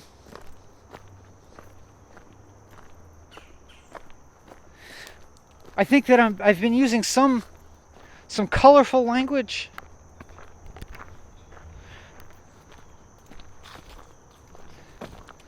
I'm not sure what the word is for the forms of speech that I've been using, such as "that's how the cookie crumbles," or "let's rein it in."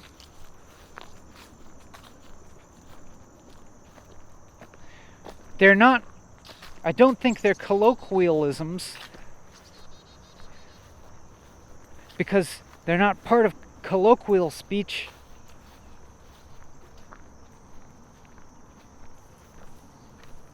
I'm not sure if aphorism is the right word.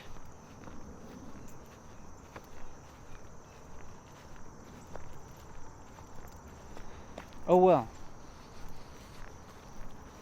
If you know the right word for that type of saying, you know, it's kind of like a metaphor.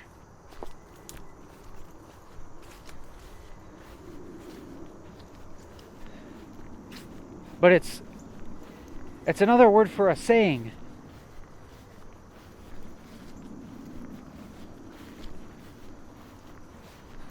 If you know what if you know the word that I'm looking for, let me know. I'm afraid of this getting boring for you. But as I listened to myself saying I was afraid of it getting boring for you,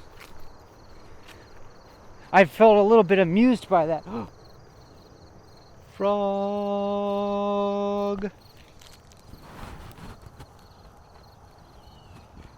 Pickerel frog.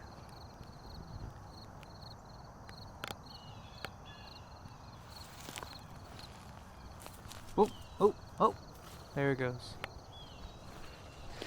Let's go ahead and zoom this camera back out, because I've had it zoomed in this whole time, and you've probably been feeling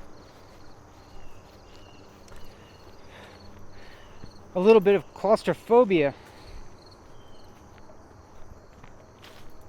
You've been feeling a little boxed in by the small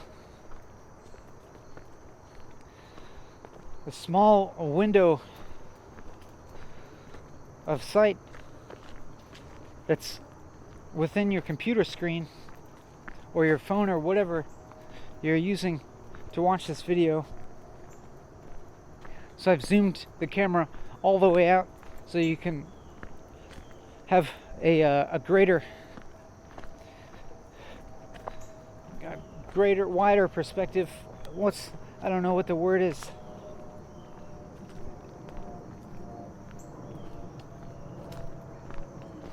I'm talking here, I'm not speaking. I don't have a speech prepared. You know what's interesting? That that subject came up when I was on the part of the trail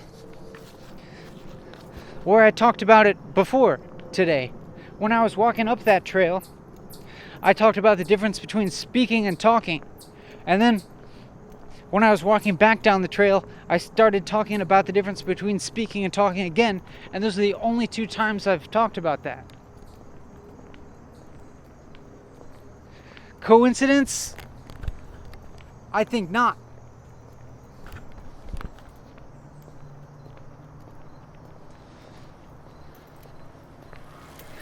I'm walking back now on the path.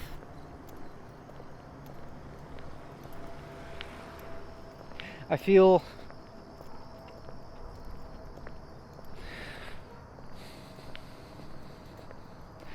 some concern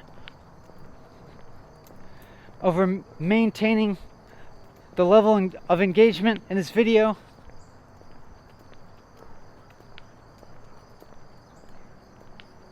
It's not that I have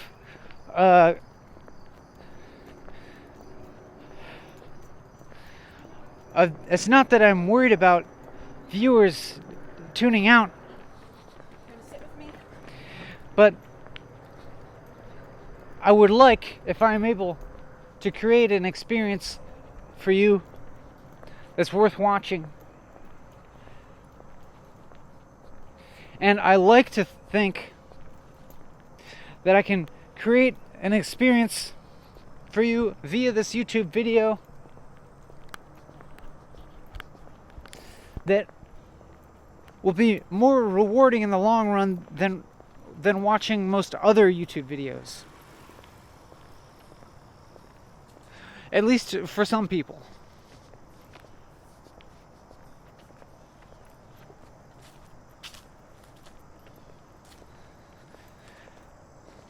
Not rewarding in having gained any kind of knowledge, most likely.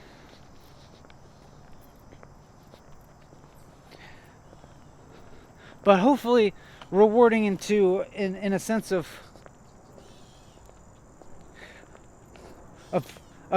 bringing your attention more to the nature of subjectivity, and bringing your attention to the quality of your experience, of your base experience. You know, your base experience of being a person that has a consciousness, of being a consciousness, I could even say, and being able to perceive things.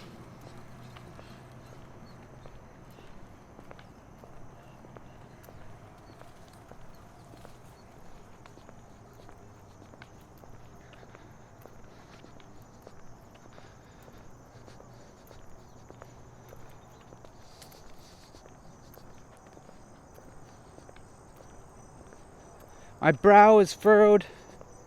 I feel there was a gap there where I felt some sad emotions triggered by external stimuli.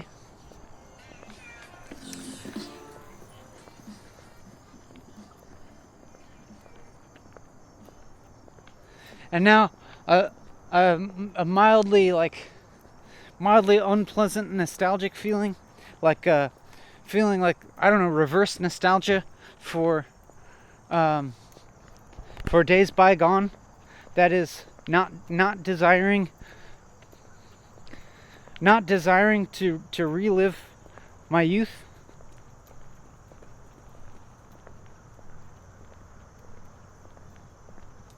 Also, that being triggered by external stimuli.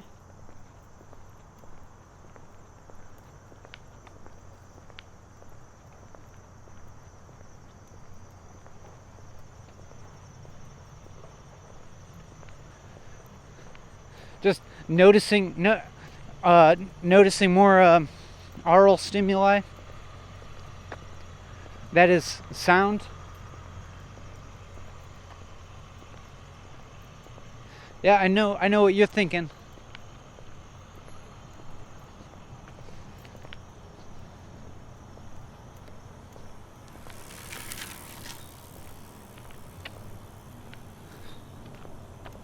I'm glad that this video camera records a stereo image.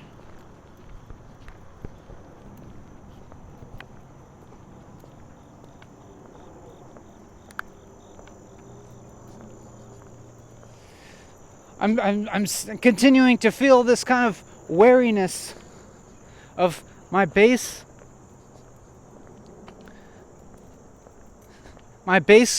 quality of experience. And now I'm just like whacking plants with my hand. I'm softly whacking plants with my hand out of frustration of not being able to escape my experience as an embodied being. I'm stuck in this body. I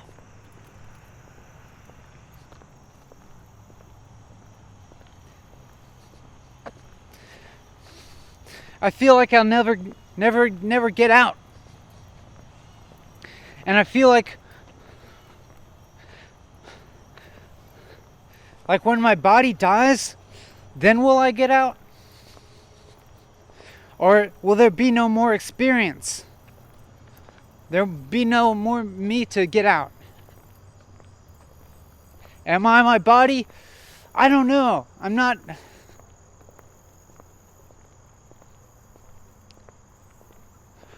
You know, you can do these thought experiments to prove that you're not your body. As in, you can cut off your finger and look at your finger, but you're still you. You're not your finger. You can cut off your hair and look at your hair, and you're not your hair. And they say that all the cells in your body have completely regenerated every 7 years. So all the matter in your body is new every 7 years. So you're not that matter. So they say you're not your body. My present experience is one of feeling identified with this body of mine and with aging. I'm aging and I can't stop it. I can't stop this process of going from young to old, from birth to death.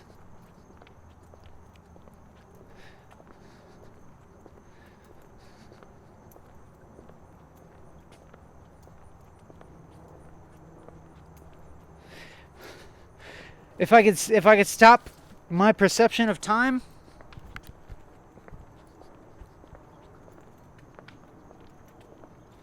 then I suppose that would stop my experience of aging.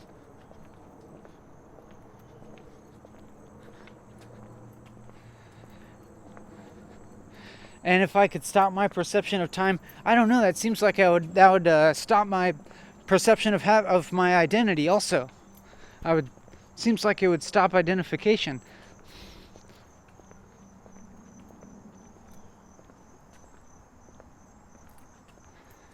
How can I stop my experience of time? Can I do it right now? Can I do it right now just with my thoughts while I'm talking? Can I just stop feeling time passing? Or can I feel it differently in a way that doesn't suck? I still feel time passing. I still feel time passing. Even the fact that I can hear things means that time is passing. If time was stopped, I wouldn't hear anything. Because to hear things requires movement of the air and movement of my eardrums and movement in my brain.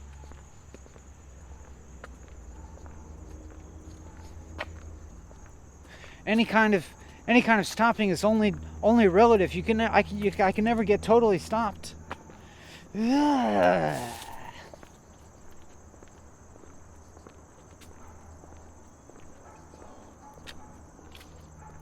I think even a relative experience of stopping would feel good.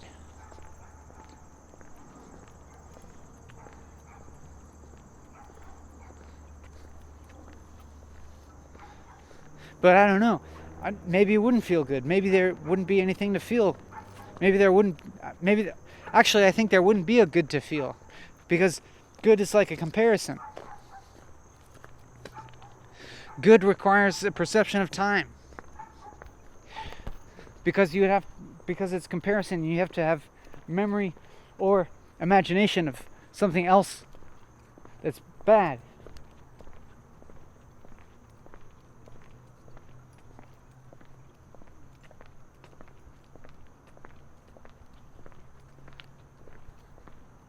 Why do I want my experience to be different? Because I guess I want to feel good.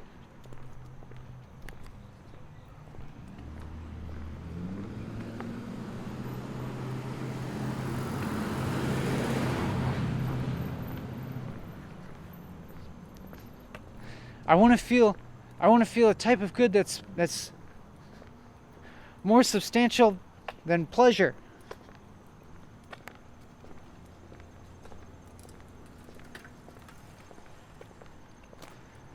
I don't even enjoy pleasure that much anymore.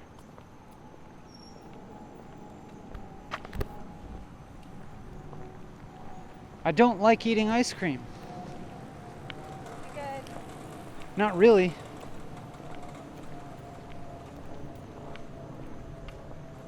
This makes me feel kind of gross.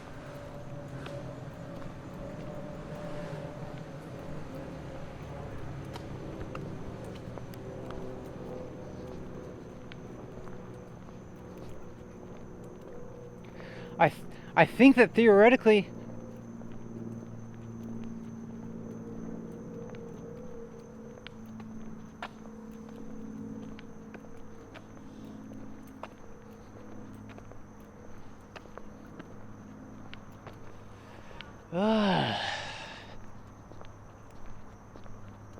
I'm still here. I'm still here experiencing time passing. I'm still here aging.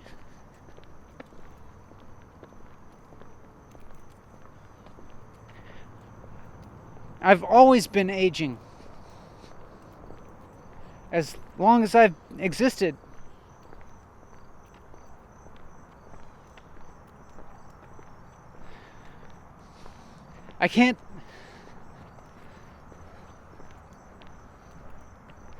I don't know whether it's desirable to have this feeling of being an embodied human, because I don't know what the alternative feels like.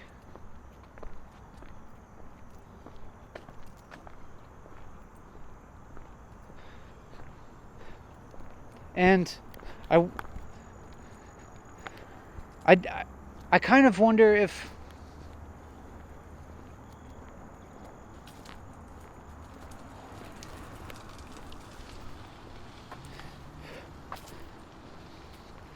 there is any other experience other than this one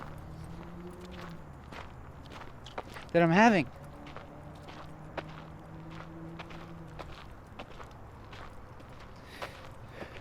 I mean, I have a memory of past experiences. Those memories, the memories are not nearly as real as my present experience.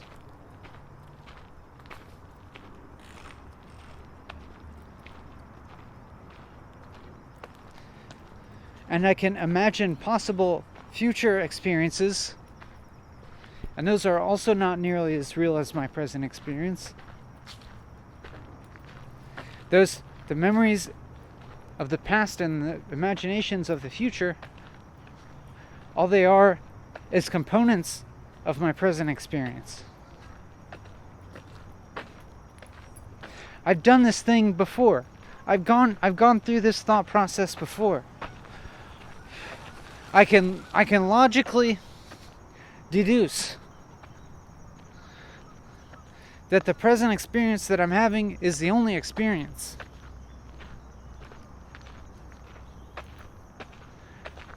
But I'm not sure if that really changes the quality of my experience.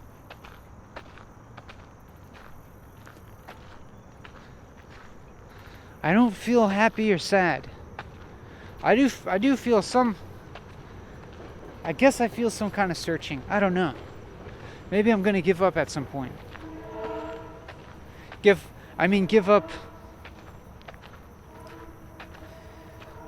up this desire to have a different baseline experience.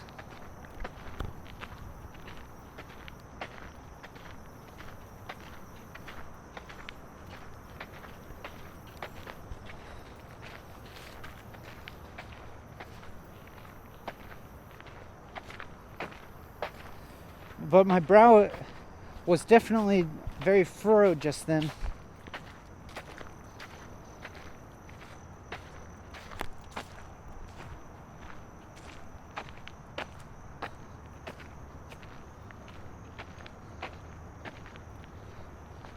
I'm walking slower. I'm talking slower. This always happens at this point. I get slower. There's still a lot of time left. Still a lot of time left in this video.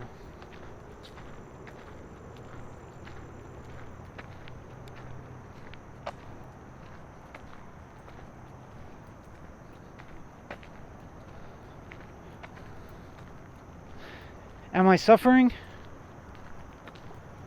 I'm not sure. I feel more physically tired than in the beginning of the video, but I feel it pains me to listen to myself say that because I've said it in past videos. Started talking about how I get more tired towards the end, and the repetition of that is tiresome to me. What if I'm in? Am I actually in a negative mood? I'm not sure. Not sure if I really feel in a negative mood.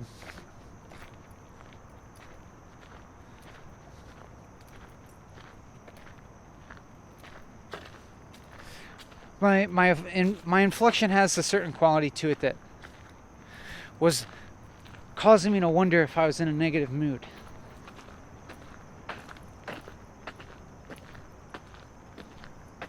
Is this a completely self-indulgent vlog?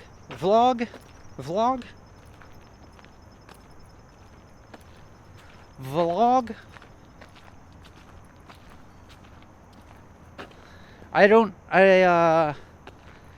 not going to try and answer that question.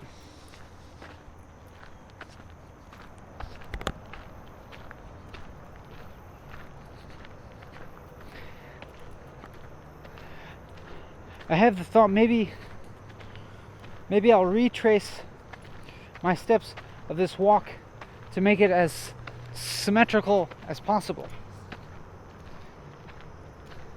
Yes, I think I will do that.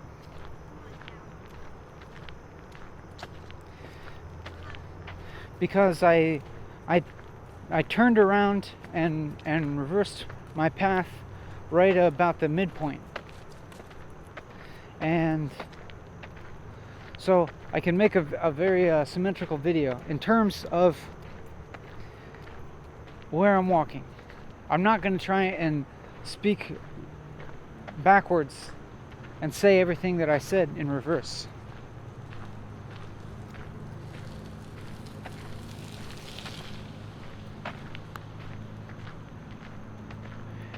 We're here by the big patch of wood nettles.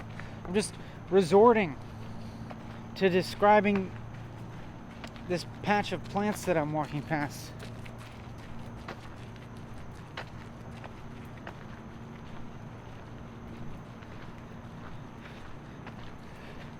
Out of some sense of desperation, whether that desperation be real or whether it be kind of superficial. I'm getting the sense now that it was kind of superficial. Because I'm gathering that what I'm talking about now is still within my goals. I'm still talking about my thought process, my talking about my talking process. I'm continuing to make a video whether it's engaging or not, whether it's compelling or not.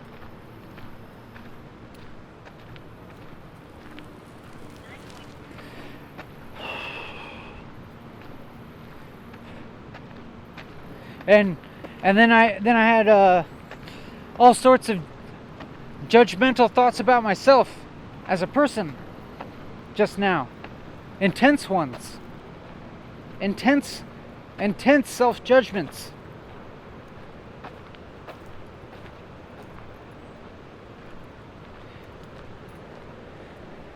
And you know what? Those self-judgments occurred in conjunction with the judgment that I had about other people in the past. I have some kind of perception of some other people that I can think of, and that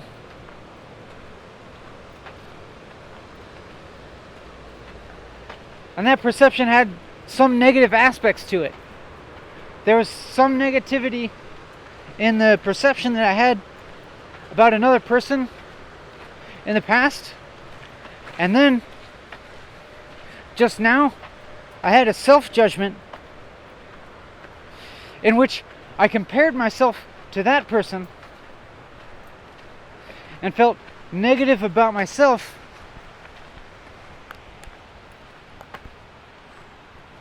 in association to myself being like that person whom I judged negatively. But I'm realizing now that my negative judgment of that person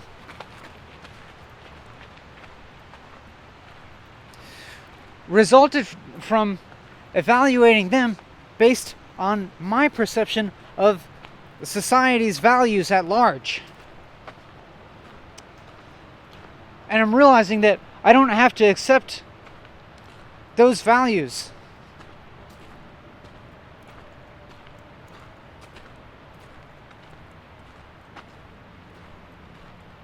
And I don't have to use them to evaluate other people or myself.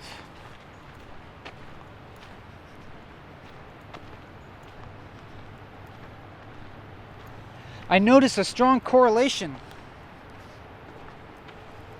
between the extent to which I judge and evaluate other people, and the extent to which I judge and evaluate myself. Because if I'm using those value judgments,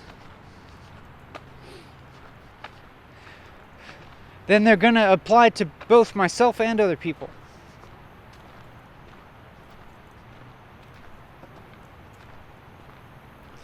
If I find myself judging and evaluating myself, then it's also highly likely that in that same time, I'll probably start judging and evaluating somebody else.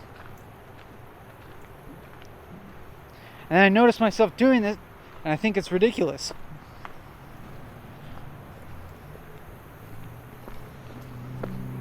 And then, but even that is a self-judgment.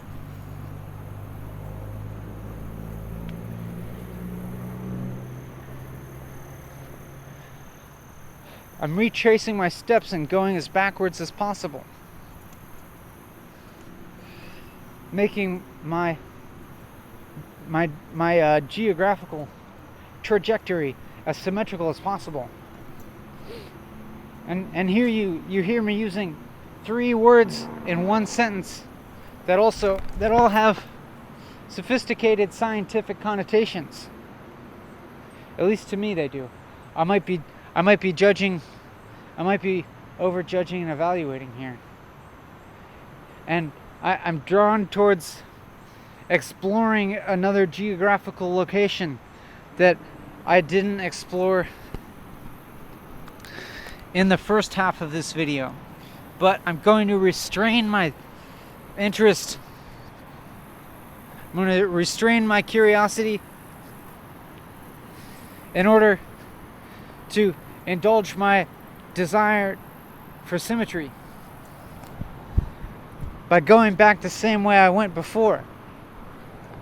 And this time, when I'm in this location, there aren't the people around.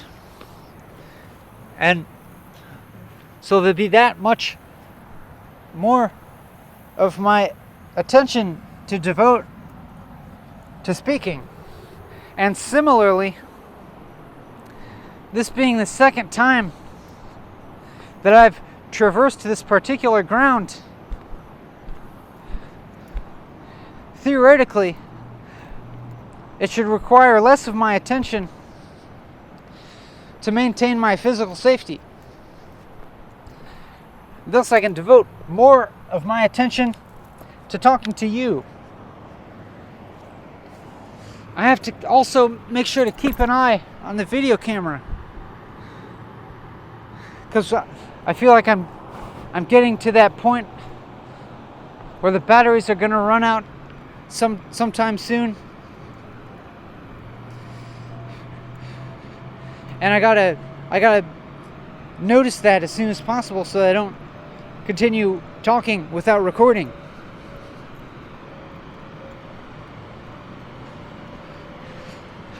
I feel stimulated by walking here.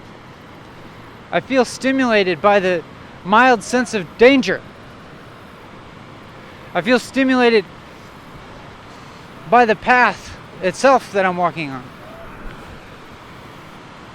by the colors of it.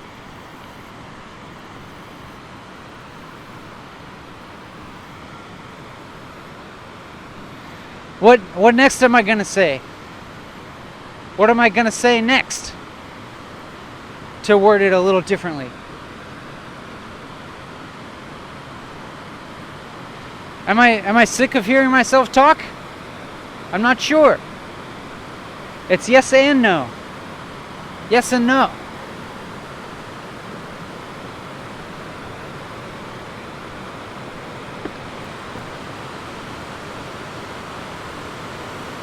I feel sad. I feel some sadness. But that sadness only came up in the gap when I wasn't talking.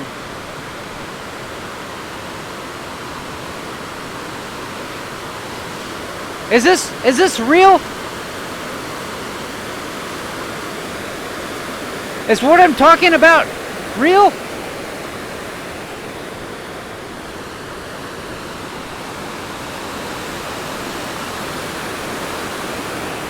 Is this a real process of talking?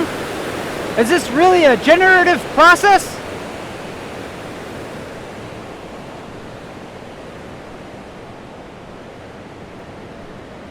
Am I really controlling my thought process?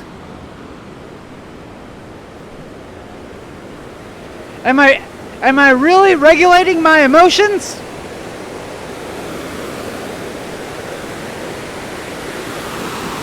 Am I really engaged in a creative process? Is this actually creative? Do I want to be creative?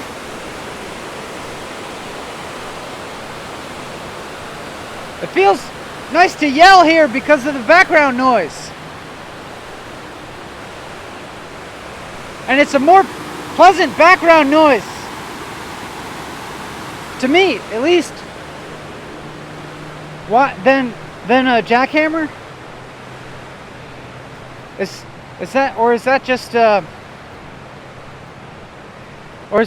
culturally ingrained idea?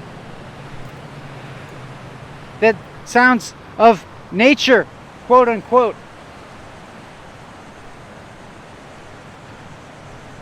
are more soothing than sounds of industrial civilization?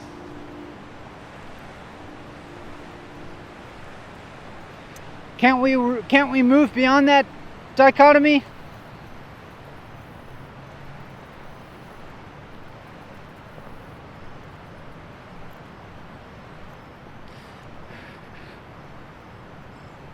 Or would it be classist to do so? Ugh. Listen to me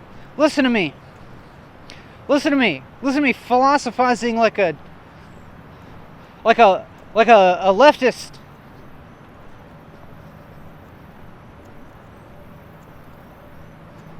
Listen to political terms entering the fray, muddying my formerly pure pursuit.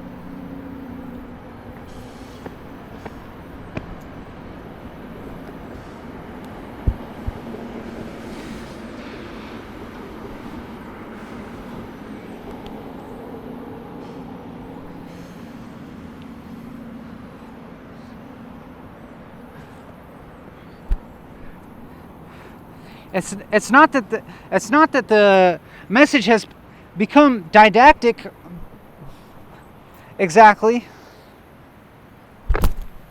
but it's entered a realm of using terminology that I wonder if even by the inclusion of that terminology that value judgments are being made. Terminology like classist,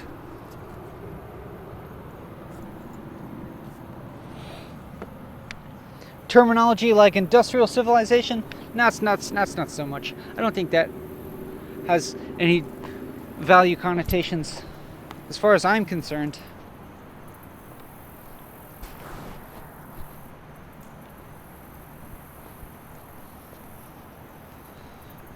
But terminology like leftist, shouldn't I just leave all of that out of this? I think I maybe, I don't know.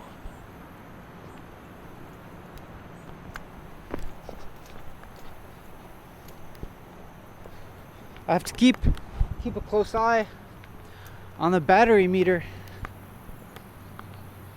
the battery indicator light. It's not really a light, it's just one small segment of the LED of the LCD display.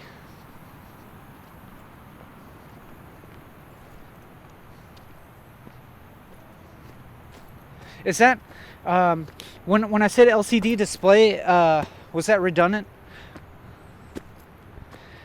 As in, is LCD an acronym for liquid crystal display? I bet it is. And so that's saying LCD display is equivalent to saying liquid crystal display. Like when people say ATM machine, it's equivalent to saying automatic teller machine. This is I'm faltering here. I'm getting off the path.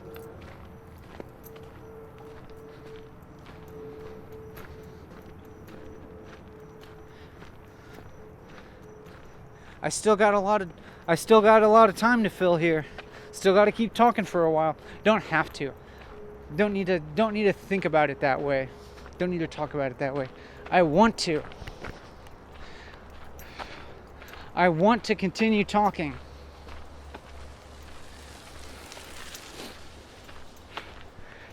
Despite some current feelings of weariness of talking, and feelings of weariness of searching for the next thing to say, and feelings of self-consciousness around the things that I do say.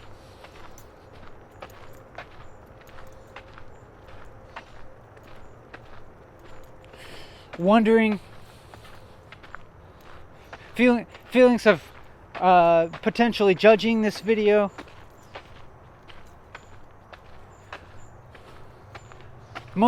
Mostly I'm being successfully, actually, I think, in not judging it.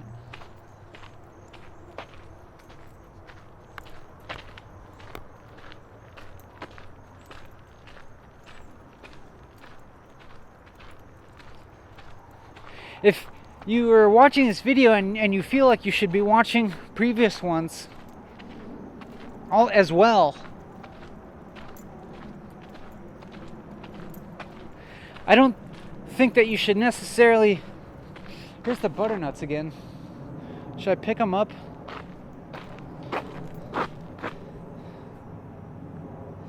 Yeah, I guess I'll pick up... Nah, I don't want to process them. It'll take so much time.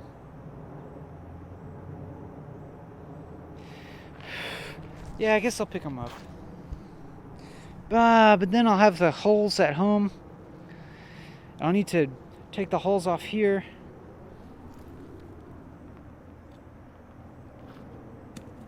I think I'm gonna leave them here for now.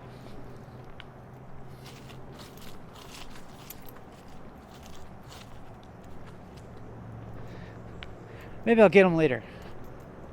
Maybe I won't. And then I'll just forget about them. I got plenty of butternuts at home. I mean, I could have more. But here I am.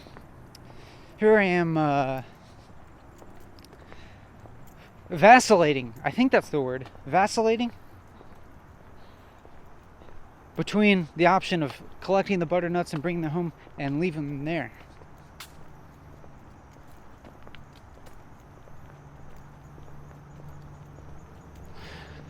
Where I really should be vacillating about is what to say next. But I am. Trust me, I assure you I'm vacillating about what to say next. Not really. I'm not actually vacillating in the sense that there's two options that I'm having a difficult time deciding between. It's more like every time I stop talking, then I start searching. But if I can keep talking, then I can stop searching. I'm actually just gonna keep the pace of walking about the same now, and try to keep my pace of talking about the same now. I'm feeling like my inflection now is different than it's been for most of this video. It's not the kind of loud, super assertive inflection that I had earlier on. And it's not the soft and calm inflection that I had at some shorter periods. It's a little bit more rapid. It's not perfectly fluid. It contains some halting and some stutters. But it's not totally halted and stuttering. I guess in that past sentence it was a little bit, because I repeated the beginning of the sentence over with a few words. Somewhere in between all of those extremes. I'm not sure if it's affected in any particular kind of way, but there's, I think, some sense of urgency to it. There's some sense of dissatisfaction, of searching, of wanting, but it's not necessarily a painful one. It's like a sense of movement. That's what it feels like to me. Like the searching feeling feels okay, I guess. It doesn't feel like enormously satisfying, because it is still a sense of searching. But it seems kind of the same to the kind of sense of searching that probably we all feel in our life. Like maybe most of the time. When I think about that, all of life feels intimidating. To keep living all this time and this feeling of searching. If I think about how long just like one moment of today feels, how long it feels, and then I think of a whole lifetime of those moments,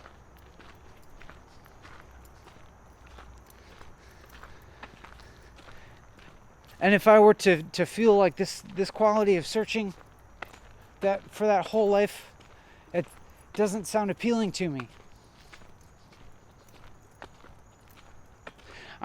I'm questioning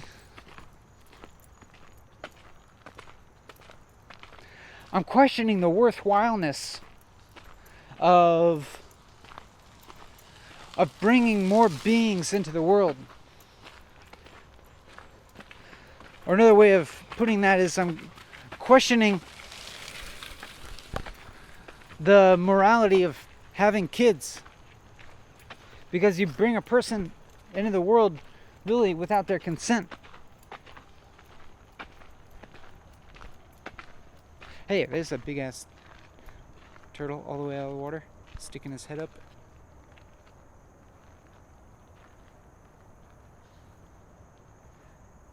I like this turtle a lot.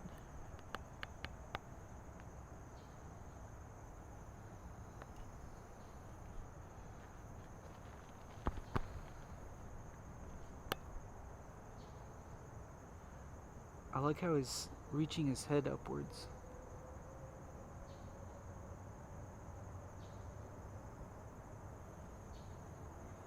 I wonder how long he will stay there if I stay here. I don't think I'm going to stay here long enough to find out. I wonder if that turtle feels the same quality of searching. I wonder if that turtle ever feels tired of experiencing time passing. I wonder if that turtle has any conception of itself aging.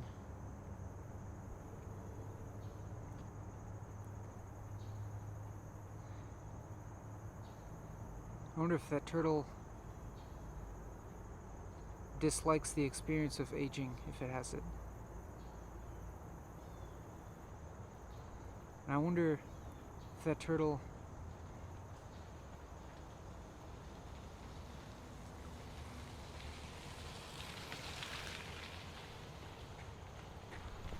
let's just keep walking. And talking, of course. And I'll try and behave kind of like behave like I'm a person who's employed in a job that involves public relations. And it's an important part of my job to maintain a cheerful mood and attitude, or at least to project a cheerful mood. Am I doing a good job?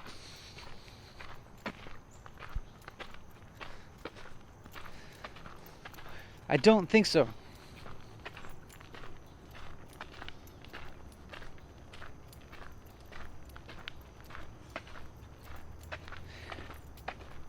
Maybe actually you're the sort of person that doesn't want the forced cheeriness. Maybe you like the honesty more.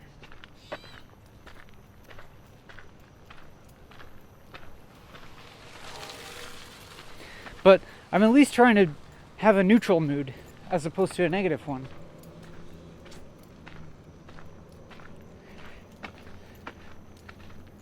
If only for my own quality of experience.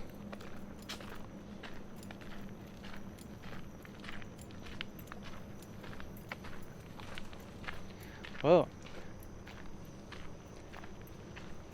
A big fish just splashed. I think. I'm assuming it was a fish.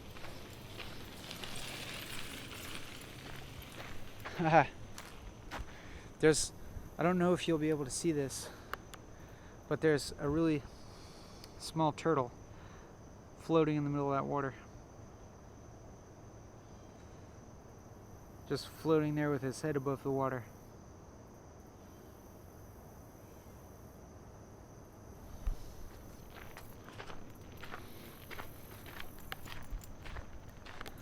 Let's zoom the camera out again so that you can have a wider vista. And I'm looking around at my surroundings. I'm looking to my left and right, maybe more than is conducive to focusing on my speech. I mean talking. Often when I have a long, continued, focused train of thought, I just keep my eyes focused just like a few feet ahead of me while I'm walking, and I just keep it there while I just focus on my talking a lot. And I'm doing that now, and I'm just gonna try and continue talking fluidly. I also have to keep an eye on the battery meter because I know it's gonna die at any moment. And I just don't know what to say. My brow is furrowed, now it's unfurrowed. I'm seeing objects that I've become very familiar with because having walked past them several times now. My surroundings might be becoming less stimulating, although they're still very pleasant to me.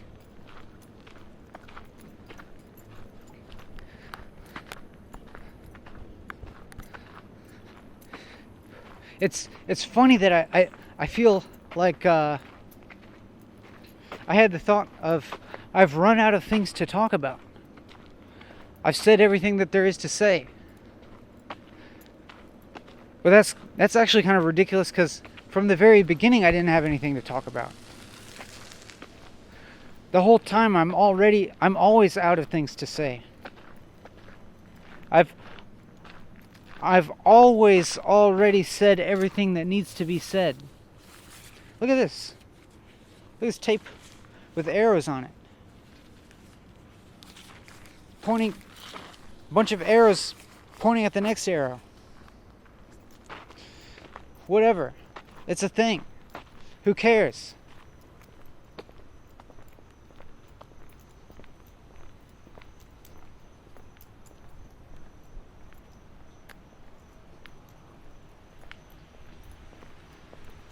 I'm just gonna keep talking, even if here's a place where I saw a big giant frog last time, but I don't see it now. I only see a flip-flop and an empty water bottle.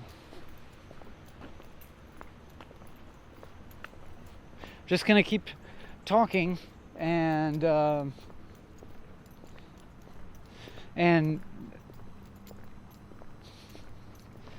there's no sense of feeling resentful about talking or feeling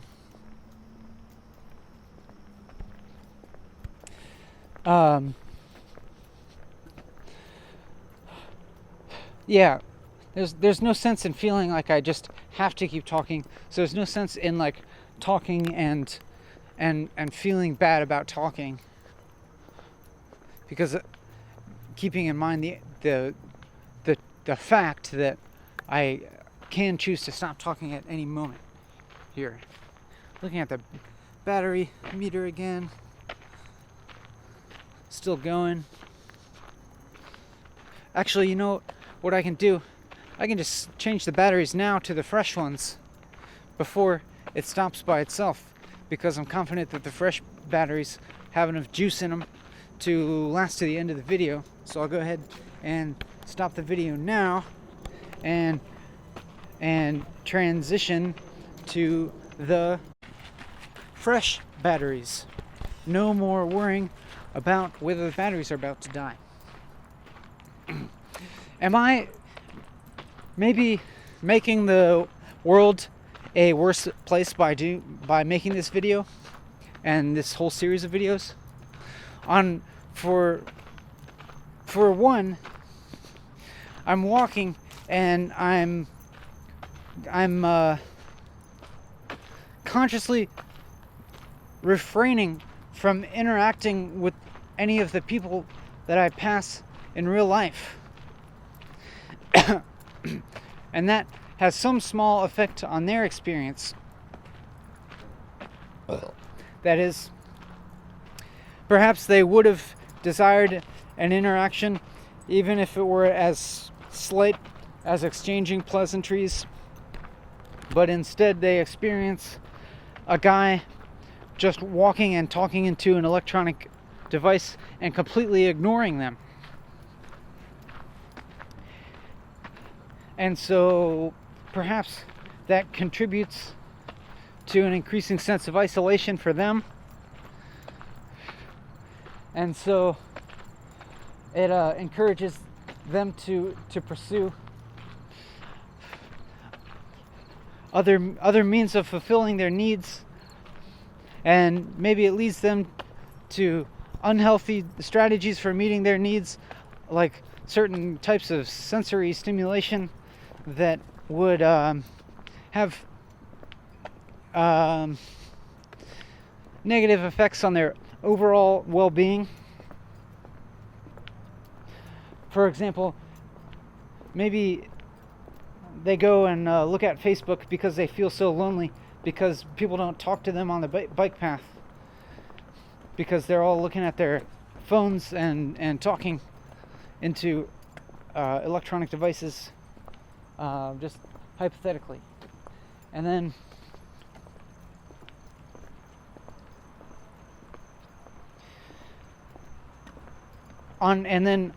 secondly, I'm making this video and I'm intentionally trying to make this an interesting, engaging video for you to watch, although I'm not trying as hard as I could, because it's not actually like as stimulating as a shorter produced and edited video with effects and scene transitions and stuff like that, and music. But I am creating video content that could be appealing to the sort of person that would otherwise not be watching YouTube and might be otherwise engaged more directly in their physical surroundings. Because I'm that a person with that sort of inclination myself, who tends to have the idea that time spent looking at the screen might have a detrimental effect to my well-being as opposed to time spent engaging with my physical surroundings. And so it could be that the type of media that I'm creating is of a rare quality of being appealing to the sort of person who has the same tendencies of preferring physical interaction with their physical environment. And thus, perhaps I am causing more people to spend more time looking at the screen than they would otherwise, and thereby making the world a more alienating place for humans.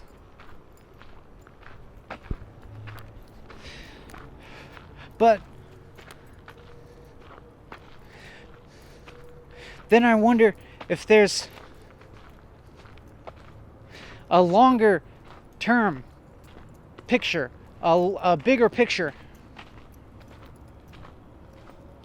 that this plays into, in which that's not the case. And by this, I mean a non-anthropocentric worldview, and further, a non-biocentric worldview. I'm talking about a worldview in which we're able to extend empathy towards every type of matter, living or not, having recognized that there's no fundamental difference between the animate and the inanimate matter, that animate matter is still behaving by the same physical principles as inanimate matter, and that animate matter is only one of many possible manifestations of the nature of matter and energy and reality. And our classification of matter as animate is merely a matter of classification. That's a funny thing. Our classification of matter is just a matter of classification.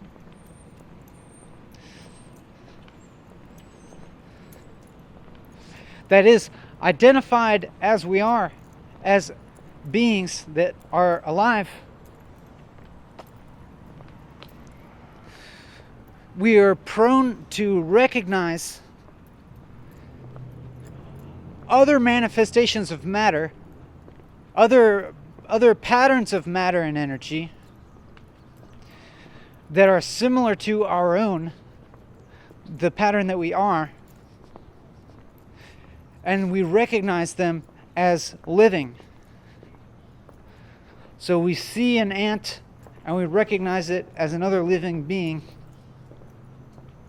because we also identify ourselves as selves that are living beings.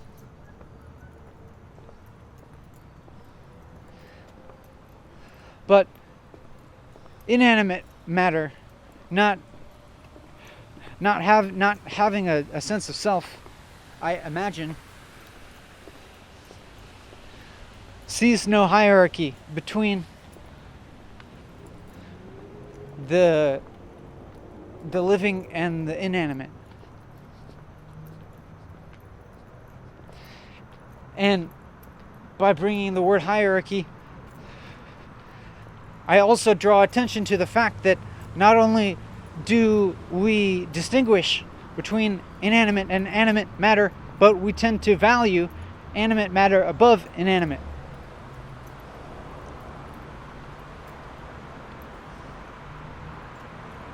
And from that derives our value of life in general.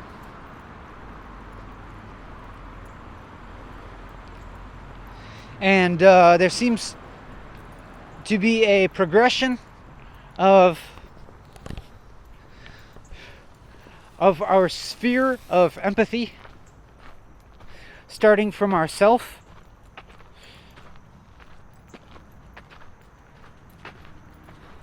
that is an egocentric viewpoint where we are only able to consider our own needs and not that of others. And I imagine as a very young child that this is what we're like. And then at some stage in our development, we begin to recognize the needs of other people and consider them and extend empathy to other people. But perhaps it's limited. Maybe at first we can only extend our empathy to like our own family members, our parents or our brother and sister, and then maybe to some friends, and then but not to strangers, other people you haven't met before, and then maybe as we develop more, we can extend it to our entire ethnic group, and so we can see that there are certain people who are in a state of being able to extend empathy to other members of their ethnic group, but no further. And then we can see that there are people who are able to extend empathy to pretty much all people, regardless of ethnicity, all people around the world. At least in theory. Maybe there's some individuals that they have conflict with, that they're not able to empathize with.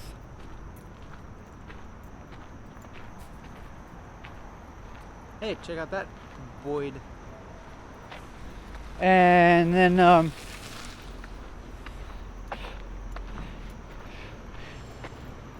so there's a stage of development where we can extend empathy to our entire species, and then I think there's, hey, check out this wasp's nest. Whoa!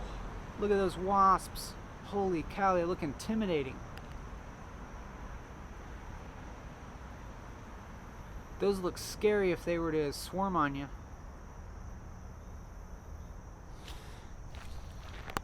Perhaps there's another stage of development where we're able to extend our empathy to all other animals as well. And this would coincide with vegetarianism or veganism. Caring about all the other animals because recognizing that they're also beings.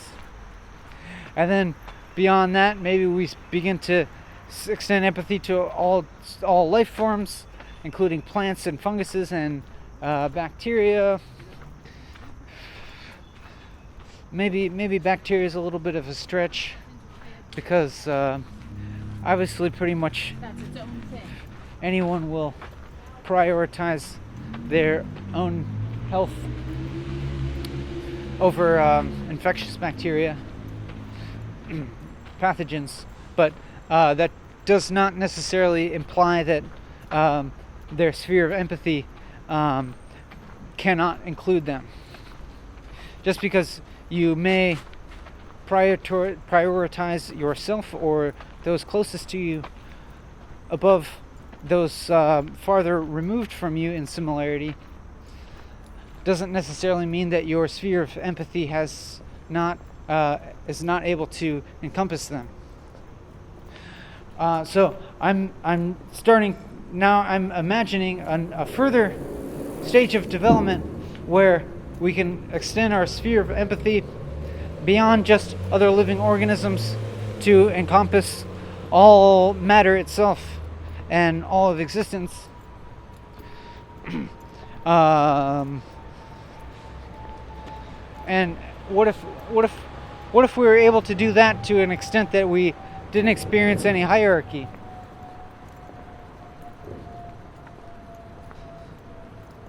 We didn't perceive a hierarchy between living organisms and inanimate matter. So I've taken this long time to explain this idea merely whoa, look at that turtle. Oh, swim away. It has a ton of algae growing on its shell, and it looks really shaggy. Looks like a dinosaur. I wonder how old that turtle is.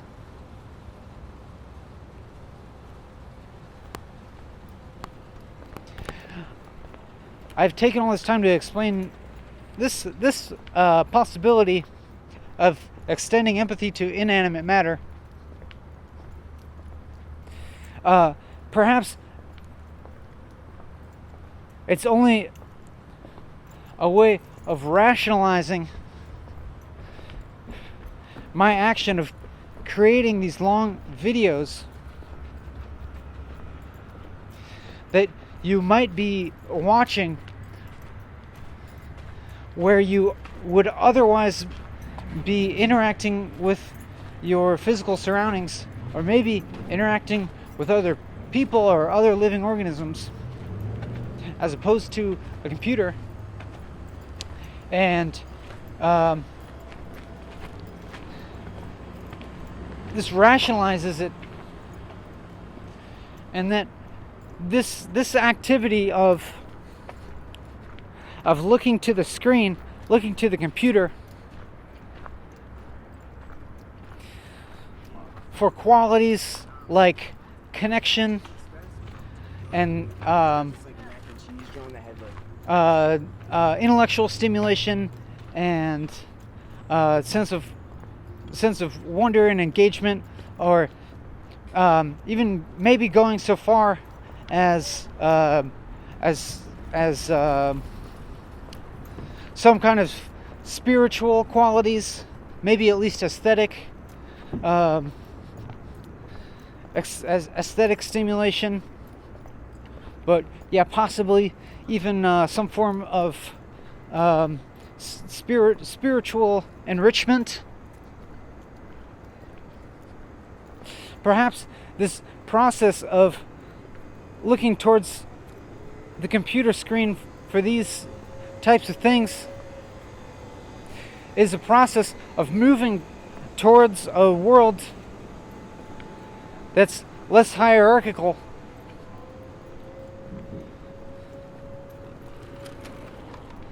in terms of the animateness of matter, or the perceived animateness.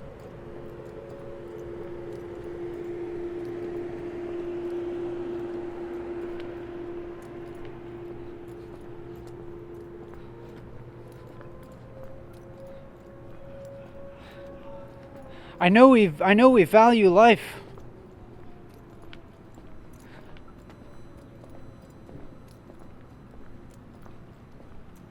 But is there really any fundamental difference between something that's alive and something that's not? On the really basic level of its physical, of it being part of reality and manifesting the same physical properties of matter and energy. And is there any fundamental difference between the two that is not a anthropocentric or biocentric viewpoint?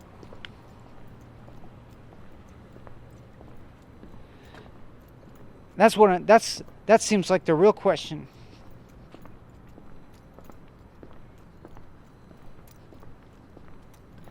Is there any way that we can judge life as being sacred or superior to not life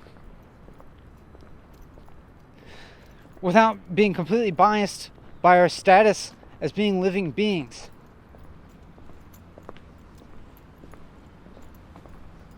And you're not going to be a living being forever. And not the human race, and nor will any biological species of life at all continue forever.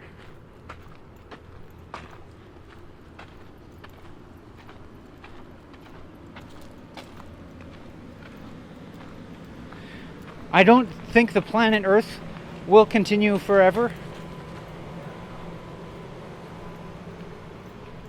If we are to believe general scientific consensus, then millions of years from now, the sun will begin to expand into a red giant and become so large that it actually envelops the Earth within its perimeter, just completely burning it, incinerating it.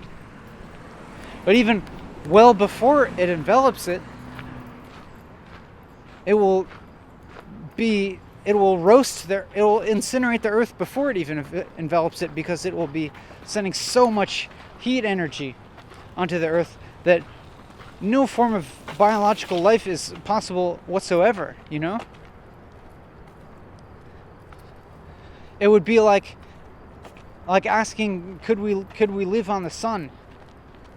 It's so hot that our atoms are going to be ionized. You can't even have cells if your atoms are ionized.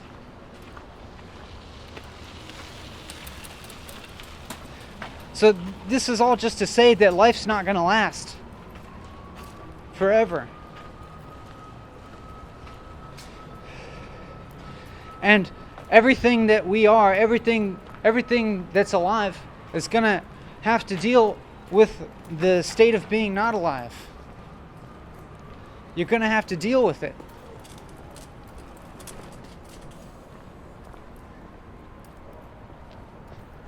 So why are we clinging to the sacredness of life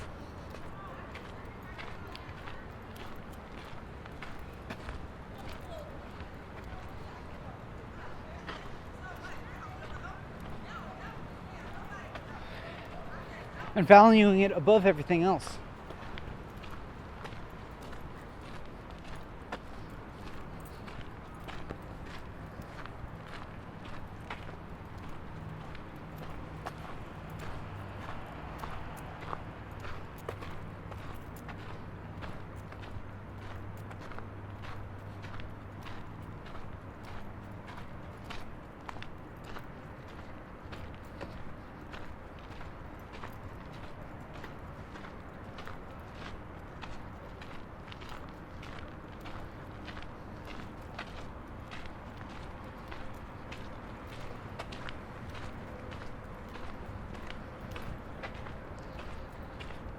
I'm not gonna drift too long into the silence here.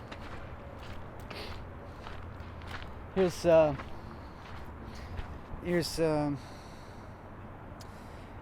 mosaic representation of several turtles.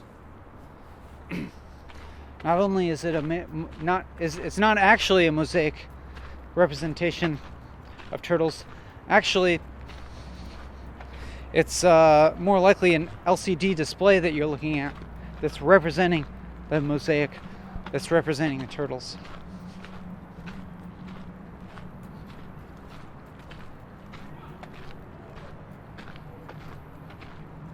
But the pixels are also a kind of mosaic. A really complex, fast changing mosaic.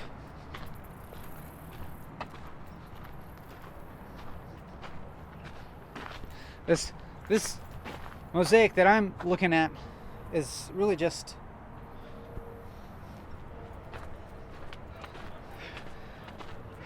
a simpler and unchanging, less changing form of an LCD, liquid crystal display.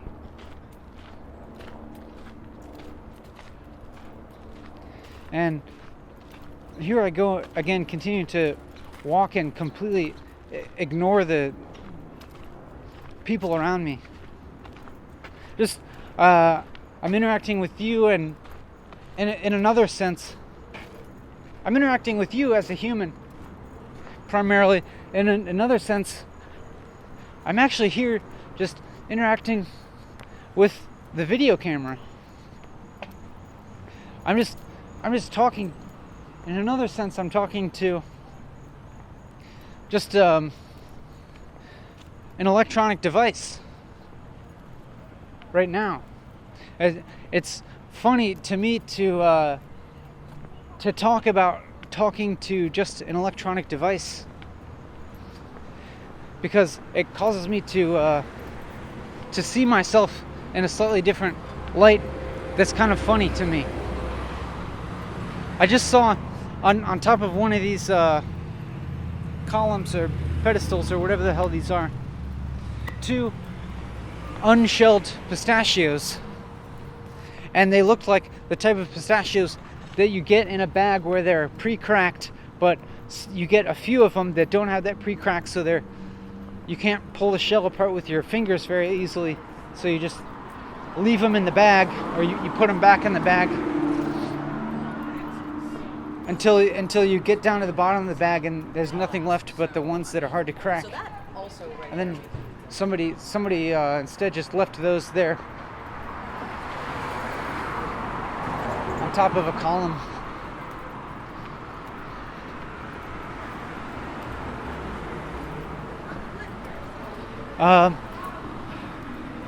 I'm just trying to continue to talk now, and like trying to come out from beneath the shadow of the lofty ideas that I was explaining for the past several minutes, and to just be accepting of my current situation of not having any kind of lofty or grand idea to explain right now, and just be accepting of my current situation, which is pretty normal, being a guy walking on the street in a normal commercial area, feeling nothing particularly distinctive about my situation, about myself as a person, about my surroundings, where I'm at.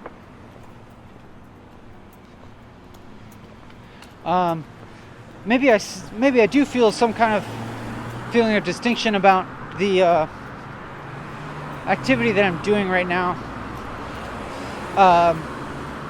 because I perceive it as being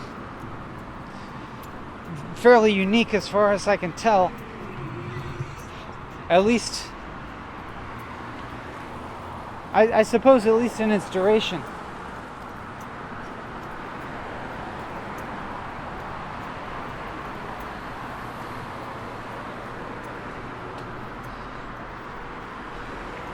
I feel the physical tiredness, but I also know that I'm going to be able to end this video before too long here. Getting towards the end, I'm noticing the car traffic around me as reflecting a general state of finishedness, as reflected by a higher volume of people driving on the road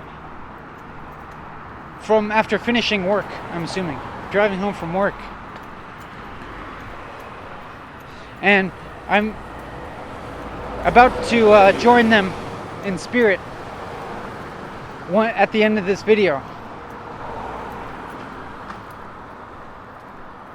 I feel hungry and somewhat physically tired, and also mentally exhausted.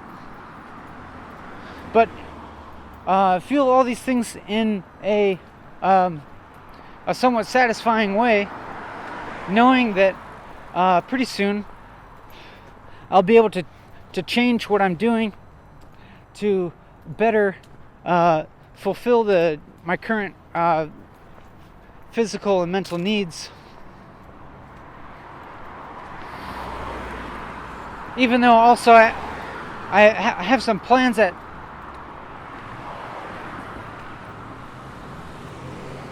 to meet with somebody in a creative context, in a productive creative context, in less than an hour from when I end this video. And so I won't be able to completely rest myself, but I'll get a short rest in which I can eat food and maybe get off my feet for a little bit and be quiet and not talk for a little bit, at least for just a short amount of time before I go to meet somebody else and supposedly do creative work. The speaker box here is still balanced on top of the rock like I left it a couple days ago.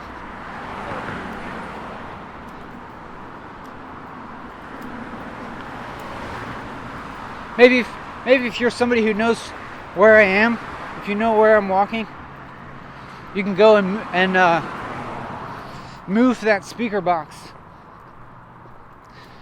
and place it in such a way that I'll see it in the future, and make it apparent that it was intentionally put that way rather than just falling off. And that will I think that may engage both of us in our surroundings in a fun way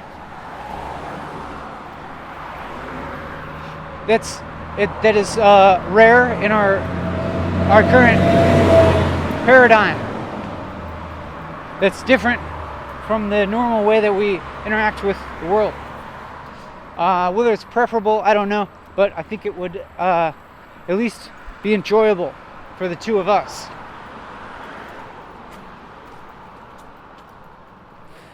If you are one of the many people who aren't feasibly able to do that because of not knowing where I am, or by being geographically removed from where I am, maybe you can consider a similar type of action in your own surroundings.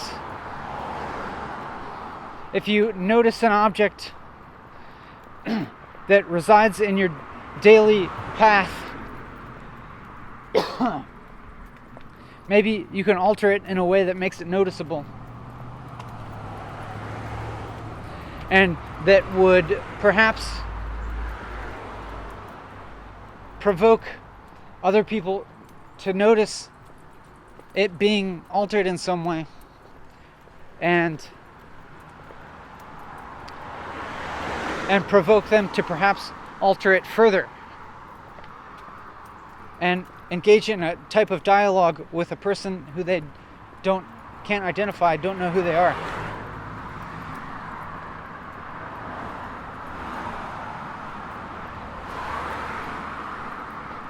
That seems like a fun idea to me. But, you may have better things to do. You may have, or to say, you may have other things. You may have other ways of fulfilling your need for fun.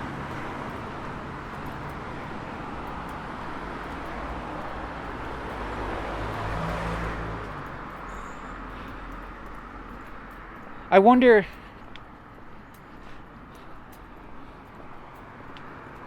I had a thought that I'm now feeling very critical of the thought that I just had, that I was considering saying, and then I interrupted the saying of it with expressing my own criticalness of it instead.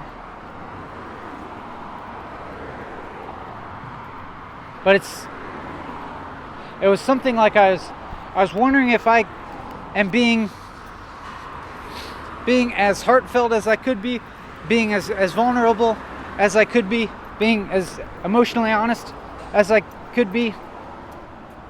I was questioning that. because maybe I was judging the quality of what I was talking about as being pretty much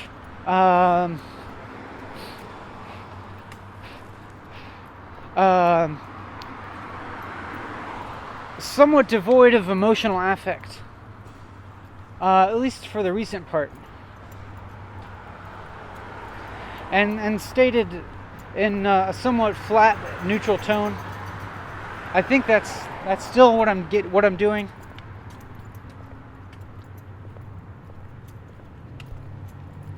And then I had this question of am I missing an opportunity to be more fully emotionally present and raw? Like, am I withholding something? I'm not sure about that. I mean, I can completely imagine myself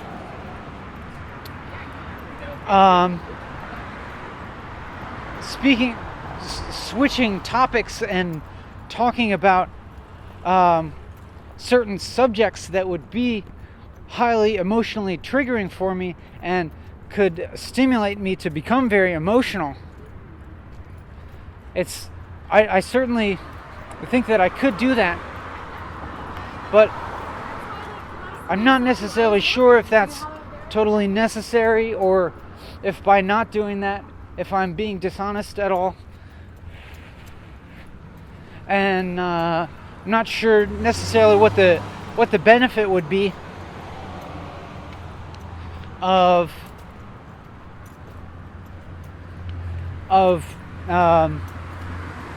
redirecting my thought process into an area that would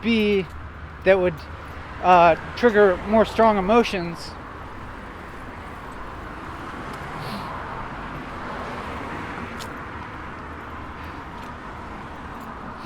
I'm not sure if that would necessarily be like a productive kind of catharsis. I'm not necessarily sure if I need catharsis.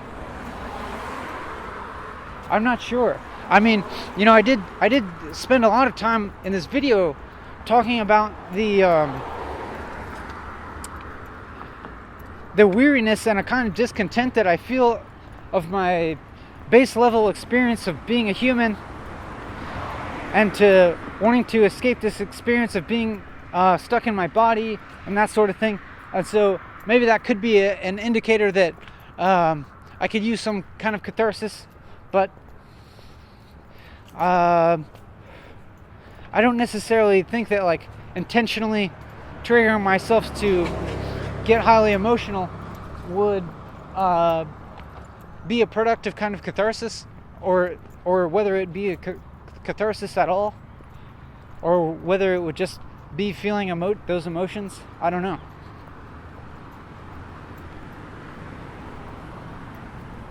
I can say that I feel okay right now.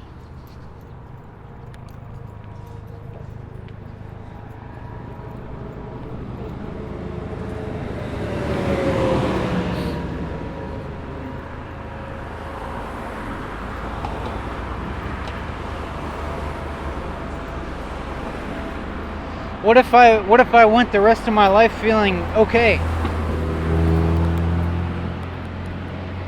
And in a certain sense, I'm always feeling okay, even if I'm feeling good or bad.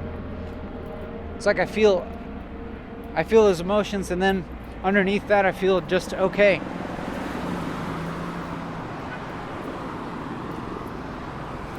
As in that I'm aware that the emotions are temporary. But then, this concept of emotions being temporary also relies on me having this perception of time moving and this idea of the past and future.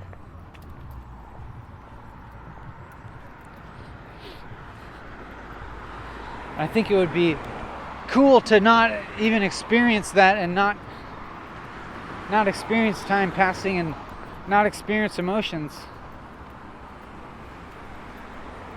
I guess. I don't know. Maybe what actually I want is positive emotions.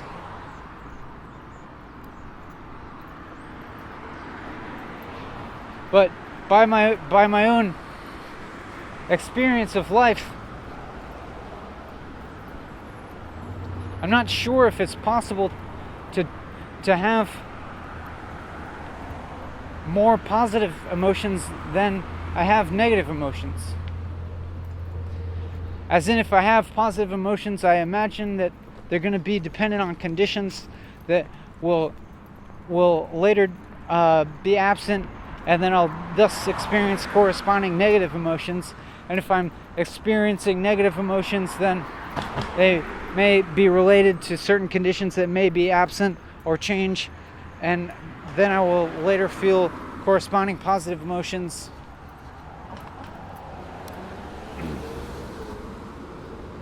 For some length of time now, it seems like my options have been between negative and neutral.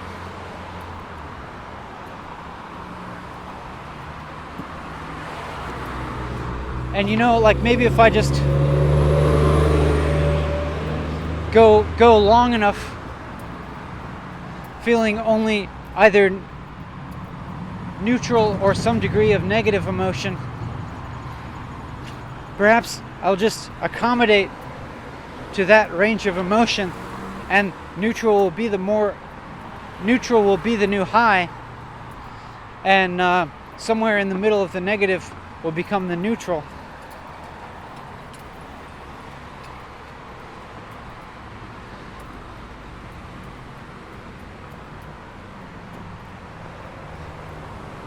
And that's not. I don't say that in a. I don't say that in a pessimistic way. I mean that would actually be the quality of my own experience. But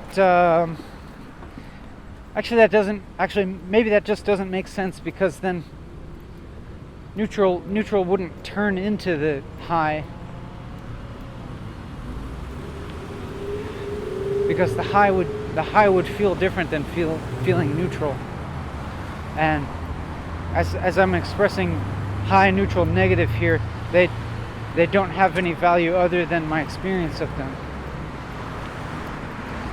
I don't think I expressed that very clearly. I don't think it makes a lot of sense. So don't fault yourself if you didn't follow that.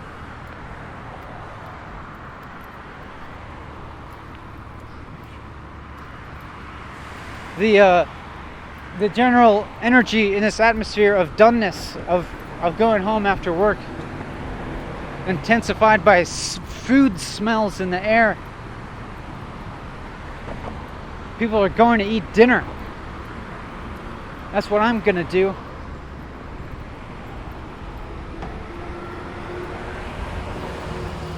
Very soon. I'm gonna end this video very soon. I feel excited. If you're trying to watch this whole video, I bet you feel excited to be done and to go and change your experience to something other than watching this video, and maybe something other than watching a video at all, maybe something other than looking at a screen at all. And of course, I say that with no value judgment whatsoever.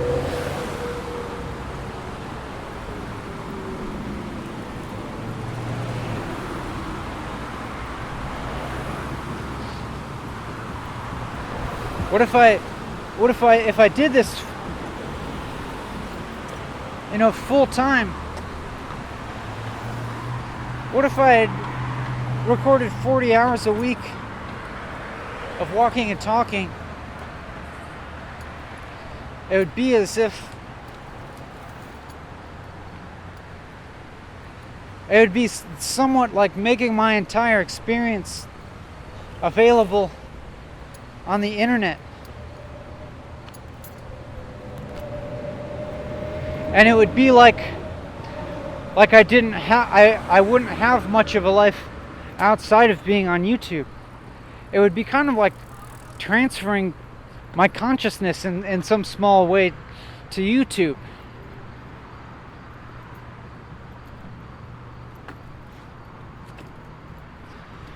And that's an interesting idea to me, because I imagine that the information that exists on the internet has a greater longevity than my own physical body.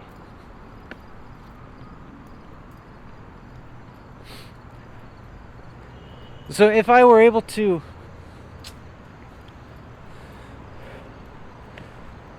by way of uploading as much of my waking experience as possible onto YouTube via this channel of talking into